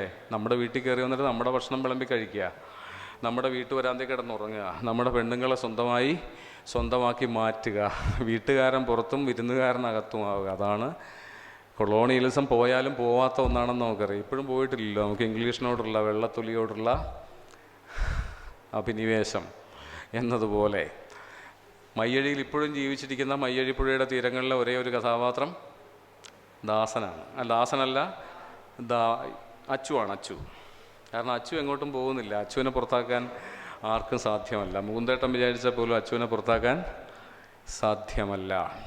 ഇതുപോലെ ഇപ്പോൾ MT പറയുന്നുണ്ട്, ഞാൻ എൻ്റെ കഥകളിൽ ചില കാര്യങ്ങളൊക്കെ ഒളിച്ചു വയ്ക്കും, അത് കണ്ടെത്തുന്ന ഒരു നിരൂപകനെ കാത്തിരിപ്പാണ് ഞാൻ എന്ന് പറയും. ചിലരൊക്കെ തെറ്റായി കണ്ടെത്തും, തെറ്റായ വായന നടത്തും. അപ്പോൾ ഞാൻ നിരാശപ്പെടാറുണ്ട്. പക്ഷേ അങ്ങനെ അല്ലാതെയും സംഭവിച്ചിട്ടുണ്ട്. ഉദാഹരണമായി ഇരുട്ടിൻ്റെ ആത്മാവിനെ ഇവിടെ പരാമർശിക്കാൻ വിട്ടുപോയൊരു മഹാനിരൂപകനുണ്ട്. ആരായിരിക്കും അത്? ഞാൻ പറയാൻ വിട്ടുപോയ മലയാള നിരൂപകൻ MP ശങ്കുണ്ണി നായർ. എനിക്ക് വളരെ ആരാധനയും ബഹുമാനവും ഉള്ള മഹാനിരൂപകനാണ്. ബഹുഭാഷാ പണ്ഡിതനായിരുന്നു. ലോകവിജ്ഞാനത്തെ മുഴുവൻ നിരൂപണത്തിനു വേണ്ടി ഒരു ചെറിയ കൃതിയുടെ നിരൂപണത്തിനോ വിമർശനത്തിനോ വായനയ്ക്കോ വേണ്ടി ഉപയോഗിച്ച ആളായിരുന്നു. അപ്പോൾ ഇരുട്ടിൻ്റെ ആത്മാവിനെ പറ്റി MP ശങ്കുണ്ണി നായർ പഠനം എഴുതിയപ്പോൾ താൻ ബഹുമാനിക്കപ്പെട്ടതായി, താൻ മനസ്സിലാക്കപ്പെട്ടതായി MTക്ക് തോന്നി, അല്ലേ? ഇങ്ങനെ ഏത് കൃതിക്കും മറഞ്ഞു കിടക്കുന്ന ഒരു ആഴമുണ്ടായിരിക്കും. ഇനിയും കണ്ടെത്തപ്പെടാത്ത ഒരു നിധി നിക്ഷേപം, ഒരു അർത്ഥ നിക്ഷേപം, ഒരു ധ്വനി നിക്ഷേപം ഏത് കൃതിയിലും, ഏത് മികച്ച കൃതിയിലും ഉണ്ടാകും. അതിനു വേണ്ടിയിട്ടുള്ള നിരന്തരമായ വായനയും അന്വേഷണവുമാണ് നിരൂപണത്തെ ഒരുതരം നിധിവേട്ട പോലെ ആഹ്ലാദകരമായ ഒരു ബൗദ്ധിക, വൈകാരിക, മാനസിക പ്രവർത്തനമാക്കി, സാംസ്കാരിക പ്രവർത്തനമാക്കി മാറ്റുക. 1 മിനിറ്റാണ് ഇനി ബാക്കിയുള്ളത്, അല്ലേ? പക്ഷേ ആ 1 മിനിറ്റ് കൊണ്ട് നമുക്ക് 1 മിനിറ്റ് കൂടി സംസാരിച്ചിട്ട് നമുക്ക് ചർച്ചയിലേക്ക് പോവാം. അപ്പോൾ നിരൂപണം ഒരു പാഠത്തെ അർത്ഥബഹുലമാക്കുന്നു എന്ന് വേണമെങ്കിൽ പറയാം. ഏത് കവിത വേണമെങ്കിലും ഏത് കഥ വേണമെങ്കിലും എടുത്തോളൂ, അതിന് ഒരു അപരപാഠം ഉണ്ടാക്കിയെടുക്കുക എന്നതാണ് നിരൂപകൻ്റെ സിദ്ധി. അങ്ങനെ ഒരു സിദ്ധി ഉണ്ടെങ്കിൽ, നോവൽ സിദ്ധിയും സാധനയും എന്നൊക്കെ പറയുമല്ലോ, അതുപോലെ നിരൂപകൻ്റെ സിദ്ധി എന്ന് പറയുന്നത് ഒരു കൃതിയെ പലതാക്കി മാറ്റുക, അതിനെ പടരാനും വളരാനും അനുവദിക്കുക, വിടരാനും അനുവദിക്കുക. അത് പഴയ കൃതി മാത്രമല്ല, നിരൂപകൻ ഇന്നത്തെ സാഹിത്യം മാത്രമല്ല വായിക്കുക, ഏറ്റവും പ്രാചീന സാഹിത്യം മുതൽ ഇന്നുള്ളവയെ വരെ വായിച്ച് അതിൽ നിന്ന് പുതിയ അർത്ഥനിക്ഷേപങ്ങൾ കണ്ടെടുക്കുക എന്നതാണ് നിരൂപക വൃത്തി. അതുകൊണ്ട് നിരൂപണത്തിൻ്റെ പ്രകൃതവും ലക്ഷ്യവും ഏതാണ്ട് വ്യക്തമായി കാണുമെന്ന് ഞാൻ വിചാരിക്കുന്നു. ഈ കൂട്ടത്തിൽ അതിൻ്റെ രാഷ്ട്രീയ വായനയും അതിൽ നിന്ന് സാധ്യമായ ജീവിത നിരീക്ഷണങ്ങളും എല്ലാം സാധ്യമായി തീരും.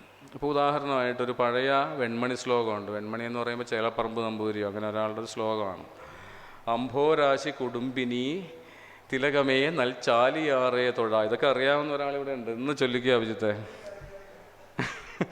അംഭോരാശി കുടുംബിനി തിലകമേ നൽചാലിയാറേ തൊഴാം, ഗംഭീരാരവം ഓളവും ഇതെല്ലാം അടക്കി വയ്ക്കുക, എൻ ഓമൽ മണിപ്പോതം കടപ്പോളവും. ഓക്കെ, എൻ്റെ ഓമൽ മണിപ്പോതം. എന്താ പോതം? ഒരു ചായ.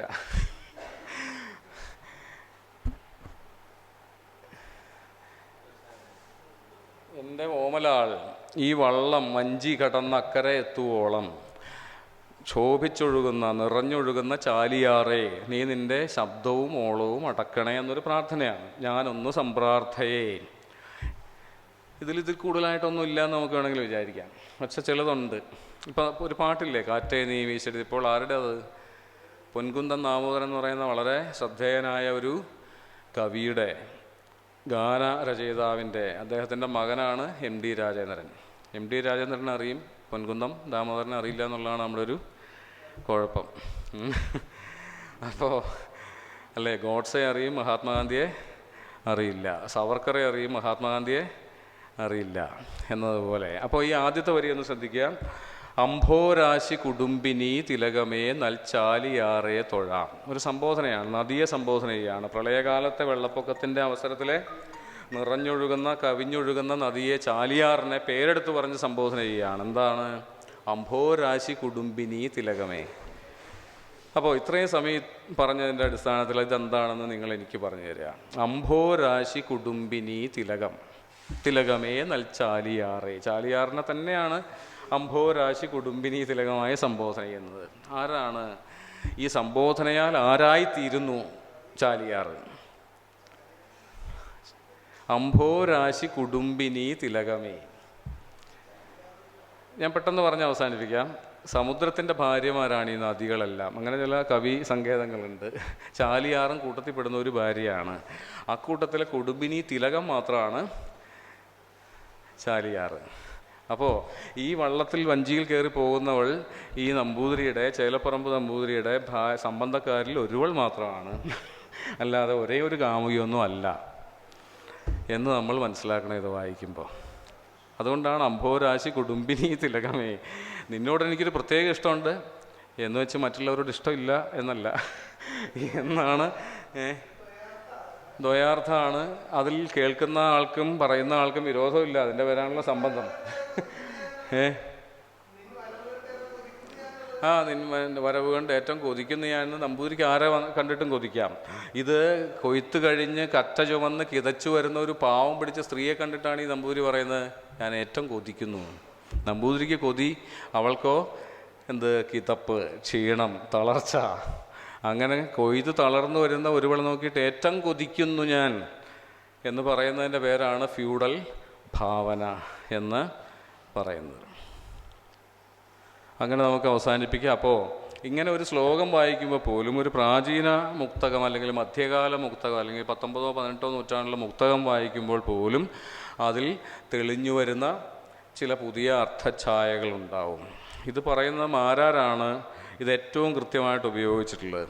ഇപ്പം മേഘസന്ദേശം എന്ന് പറഞ്ഞാൽ എന്താ? പോകുന്ന വഴിയിലുള്ള നദികളുമായി രസവിനിമയം നടത്താൻ പറയുകയാണ് യക്ഷൻ മേഘത്തോട്.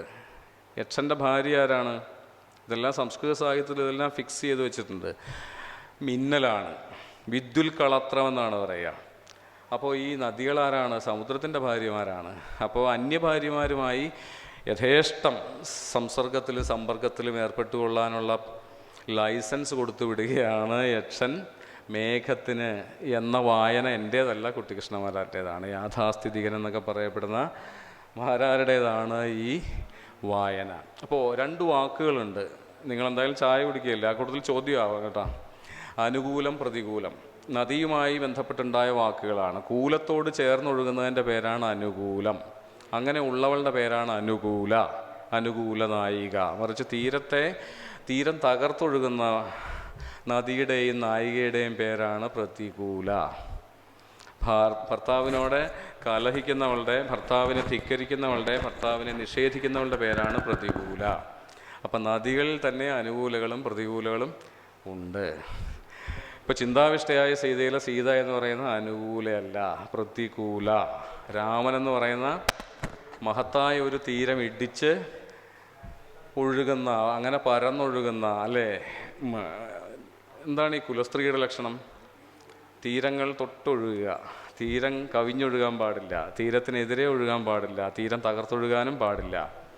അതാണ് കുലസ്ത്രീയുടെ ലക്ഷണം. പക്ഷെ ആശാൻ്റെ നായികമാർക്കെല്ലാം തീരം തകർത്തൊഴുകുകയും, അല്ലെങ്കിൽ ഒരേ ഒരു സമുദ്രത്തിലേക്ക്, നദിസാഗരോന്മുഖി എന്ന് പറയും ലീലയിൽ. ആ സാഗരം ലീലയെ സംബന്ധിച്ച് മദനൻ എന്ന ഉന്മാദി ഒരേ ഒരാൾ മാത്രമായിരുന്നു.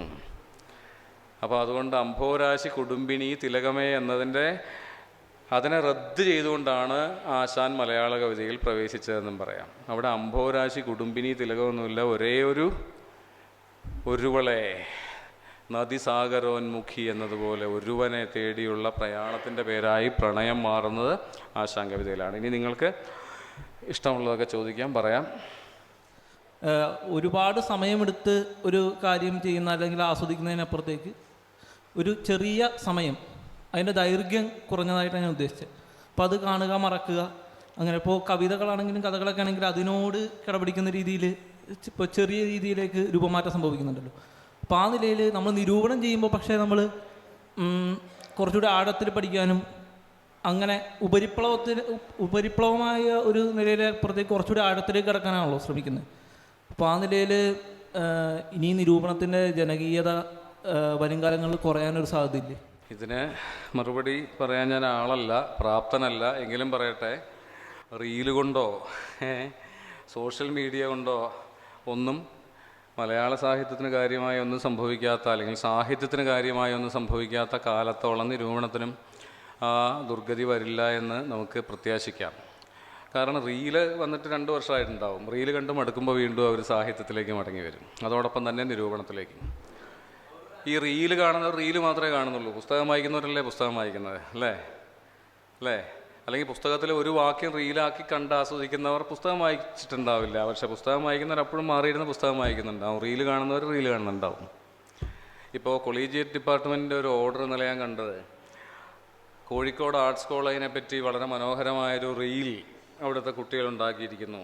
മാതൃകാപരമായ അതുപോലത്തെ റീലുകൾ എല്ലാ കോളേജിലെ അധ്യാപക വിദ്യാർത്ഥികളും ചേർന്ന് നിർമ്മിക്കണമെന്നാണ്. ഇത് റീലിൻ്റെ ഒരു കാലമായിപ്പോയി, പറഞ്ഞിട്ട് കാര്യമൊന്നുമില്ല. പക്ഷേ അതല്ല സാഹിത്യം, അതല്ല സംസ്കാരത്തിൻ്റെയും സാഹിത്യത്തിൻ്റെയും വഴി. ഈ റീലിൽ ഒരുപക്ഷെ ഇട്ടയ്ക്കൊന്ന് മിന്നിമായുന്ന ഒരു ഇടം നമുക്ക് കാണാം, അത് കോളേജിലെ ലൈബ്രറിയാണ്. അവിടെ ആരെങ്കിലുമൊക്കെ ഇരുന്ന് വായിക്കുന്നുണ്ടാവും.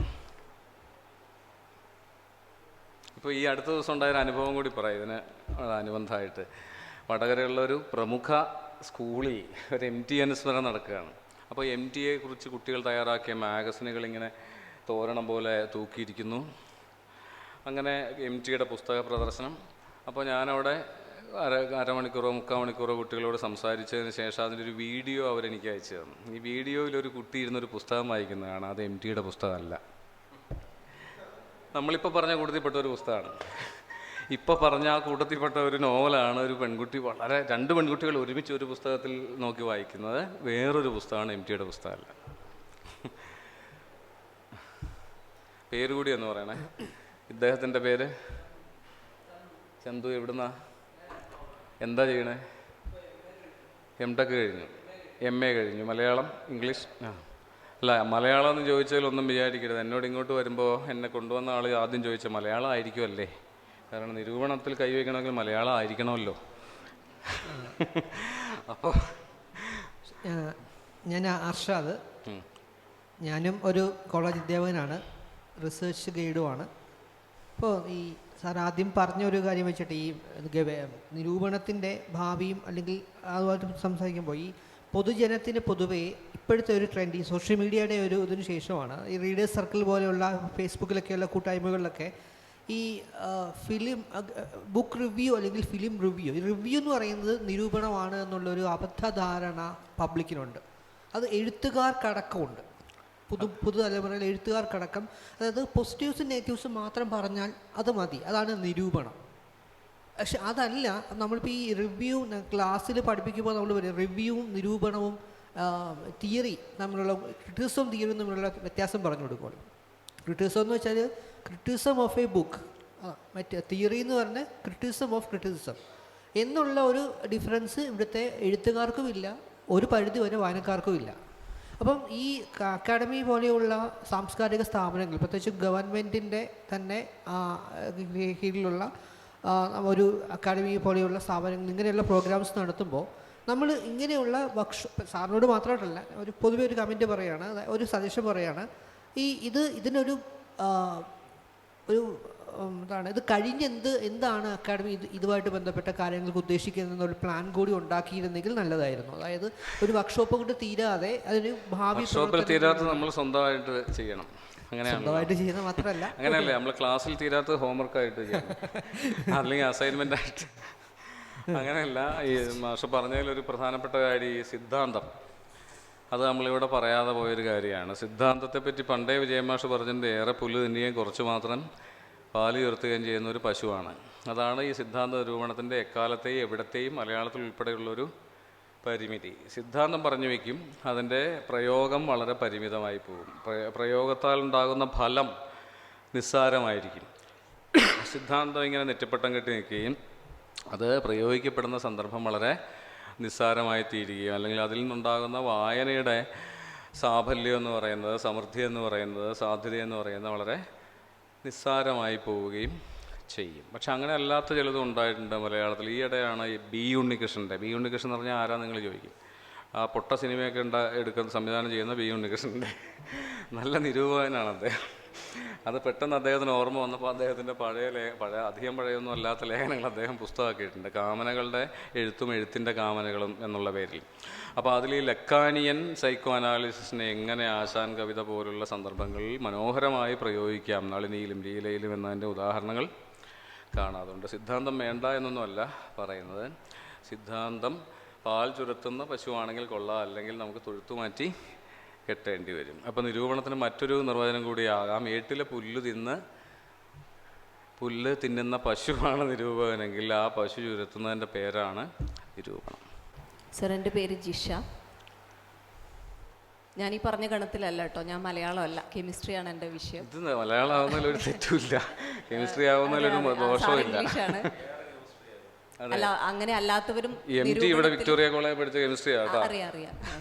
പിന്നെ അപ്പോൾ കെമിസ്ട്രിക്കാർക്ക് നമുക്കൊരു ഐക്യദാർഢ്യം. ഏതായാലും മലയാളത്തിലേക്ക് തിരിഞ്ഞിട്ടുണ്ട്, മലയാളം വായിക്കാൻ തുടങ്ങിയിട്ടുണ്ട്.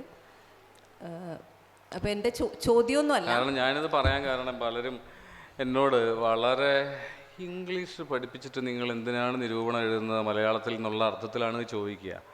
ഇത് തമ്മിൽ എന്താ പൊരുത്തക്കേടെന്ന് എനിക്ക് ഇന്നുവരെ മനസ്സിലായിട്ടില്ല. പൊരുത്തക്കേടും ഒന്നുമില്ല, അത് തമ്മിൽ ഒന്നെൻ്റെ ജോലിയാണ്. അതിലെന്താണ് തെറ്റ്, അല്ലെങ്കിൽ അതിലെന്താണ് ഇങ്ങനെ ചോദിക്കാൻ? അതിലൊരു ഗുണവും ദോഷവും ഞാൻ കാണുന്നില്ല. ഒരു വിഷയം പഠിപ്പിക്കുക എന്നുള്ളൊരു ജോലിയാണ്, സാഹിത്യത്തിൻ്റെ ഒരു മേഖലയിൽ പ്രവർത്തിക്കുക എന്നുള്ള അയാളുടെ ചോയ്സാണ്. എനിക്ക് കിട്ടിയ ജോലി ഞാൻ ചെയ്യുന്നു, എനിക്കിഷ്ടപ്പെട്ട ജോലി ഞാൻ ചെയ്യുന്നത് പക്ഷേ അവിടെയല്ല, ഇവിടെയാണ്, സാഹിത്യ നിരൂപണത്തിൻ്റെ മേഖലയിലാണ്. അപ്പോൾ ഇതൊരു ചോദ്യമൊന്നുമല്ല, ഇപ്പം സാറ് പറഞ്ഞത് വെച്ച് മനസ്സിലാക്കിയത് ഇപ്പം നിരൂപണത്തിനൊരു പണ്ടൊക്കെ ഒന്നുകൂടെ പറയട്ടെ, സംസ്കൃതം പഠിക്കാത്തവർ സംസ്കൃത പണ്ഡിതന്മാരായിട്ടാണ് നിരൂപണത്തിൽ അരങ്ങേറുക. നമ്മുടെ പല സംസ്കൃത പണ്ഡിതന്മാരും നിരൂപകരും സംസ്കൃതം പഠിച്ചിട്ടില്ല എന്ന് നമുക്കറിയാം. പക്ഷേ അവർ ശ്ലോകങ്ങൾ സമൃദ്ധമായിട്ട് കോട്ട് ചെയ്ത് സംസ്കൃത പാണ്ഡിത്യം അഭിനയിക്കാറുണ്ട്. അത് അഭിനയാന്ന് ഞാൻ പറയുന്നില്ല, പക്ഷേ അതൊന്നും സമഗ്രമായ പാണ്ഡിത്യത്തിൻ്റെ, പരിനിഷ്ഠിതമായ പാണ്ഡിത്യത്തിൻ്റെ ഫലമല്ല നമ്മൾ മനസ്സിലാക്കണം. എന്നാൽ ഇംഗ്ലീഷ് സാഹിത്യത്തിൽ നിന്ന് കോട്ട് ചെയ്യുമ്പോൾ ഞാൻ ഇന്ന് കണ്ട 2 ഉദാഹരണം പറയാം. ഇംഗ്ലീഷിൽ ഇൽ പെൻസറോസോ എന്ന് പറഞ്ഞിട്ട് മിൽട്ടൻ്റെ ഒരു കവിതയുണ്ട്. ഇൽ പെൻസറോസോ, ഒരു വിഷാദവാനെ പറ്റിയുള്ള ഒരു കവിതയാണ്, വിഷാദത്തെ പറ്റിയുള്ള കവിതയാണ്. ഇത് നമ്മുടെ ആദ്യം പറഞ്ഞൊരു നിരൂപകൻ ഇൽ പെൻസെ റോസോ 3 എഴുതിയിട്ടുള്ളത്. വാസ്തവത്തിൽ അത് 2 വാക്കുകളാണ്. ലാറ്റിനാണ് ഇൽ പെൻസറോസോ, പക്ഷേ നിരൂപകൻ അത് ഉദ്ധരിക്കുന്നത് ഇൽ പെൻസെ റോസോ. അത് വേറൊരാളെ മെക്കിട്ട് കയറുന്നതിൻ്റെ ഭാഗമായിട്ട് കൂടിയാണ് ഇത് ഉദ്ധരിക്കുന്നത്. നിരൂപകൻ്റെ പേര് ഞാൻ പറയുന്നില്ല. ഇവിടെ ധാരാളം പരാമർശിക്കപ്പെട്ട മറ്റൊരു വിമർശകൻ മോത്ത് ബോത്കിൻ എന്നൊരു ആർക്കിടൈപ്പൽ ക്രിട്ടിക് ഉണ്ടായിരുന്നു. ഇദ്ദേഹം 2 കൂടി ചേർത്തിട്ട് മോത്ത് ബോത്കിനെ ചേർത്തിട്ട് ബഡ് ചെയ്തിട്ട് എന്താക്കി, സിങ്കോപ്പേറ്റ് ചെയ്തിട്ട് എന്താക്കി, മോത്കിൻ. പറയുന്ന ആൾ അതിഗംഭീരനായതുകൊണ്ട് ഞാൻ പേര് പറയാൻ നിർബന്ധിക്കരുത്, ഞാൻ പറയില്ല. കാരണം ഈ നിരൂപണത്തിൻ്റെ വക്താവ്, ഇതിനോട് ബന്ധപ്പെട്ട നിരൂപണത്തിൻ്റെ, മനഃശാസ്ത്ര നിരൂപണത്തിൻ്റെ മലയാളത്തിലെ ഏറ്റവും വലിയ പ്രയോക്താവും വക്താവുമായിട്ടുള്ള ഒരാളാണ്. നമ്മൾക്കൊക്കെ പ്രിയപ്പെട്ട ആളാണ് ഈ മോത്കിൻ എന്ന് പറയുന്നത്. മോത്കിൻ എന്തിന് ഇനി പരസ്യമായിട്ടുള്ളൊരു കാര്യം എനിക്ക് പറയാമല്ലോ, അപ്പോൾ പരദൂഷണമാവില്ലല്ലോ. ലീലാവതി ടീച്ചർ ആത്മകഥയിൽ ഒരിടത്ത് പറയുന്നുണ്ട്, ഇത് സഹപാഠികളാണല്ലോ വിജയൻ മാഷ് ലീലാവതി ടീച്ചറും. വിജയൻ ആദ്യമൊക്കെ ജുങ് എന്ന് പറയായിരുന്നു, അത് യുങ്ങിനെ പറ്റിയായിരുന്നു പറഞ്ഞ ലീലാവതി ടീച്ചർ ആയതുകൊണ്ട് നമ്മൾ നിരപരാധികളാണ്, പറഞ്ഞ വിജയ മാഷിനെ പറ്റിയുമാണ്. അപ്പോൾ യഥാർത്ഥത്തിൽ ഇത് ചോദ്യമാണോ എന്ന് എനിക്കറിയില്ല. അപ്പോൾ സാറ് പറഞ്ഞത് വെച്ച് മനസ്സിലാക്കിയത് നിരൂപണം എന്ന് പറയുന്നത് അതിനൊരു നിർവചനം കൊടുത്തിട്ടുണ്ട്. ചരിത്രപരമുണ്ട്, സാമൂഹ്യശാസ്ത്രം, അങ്ങനെ എല്ലാ തരത്തിലും ഉണ്ട്. ജീവിതം മൊത്തം സൗന്ദര്യാത്മകം.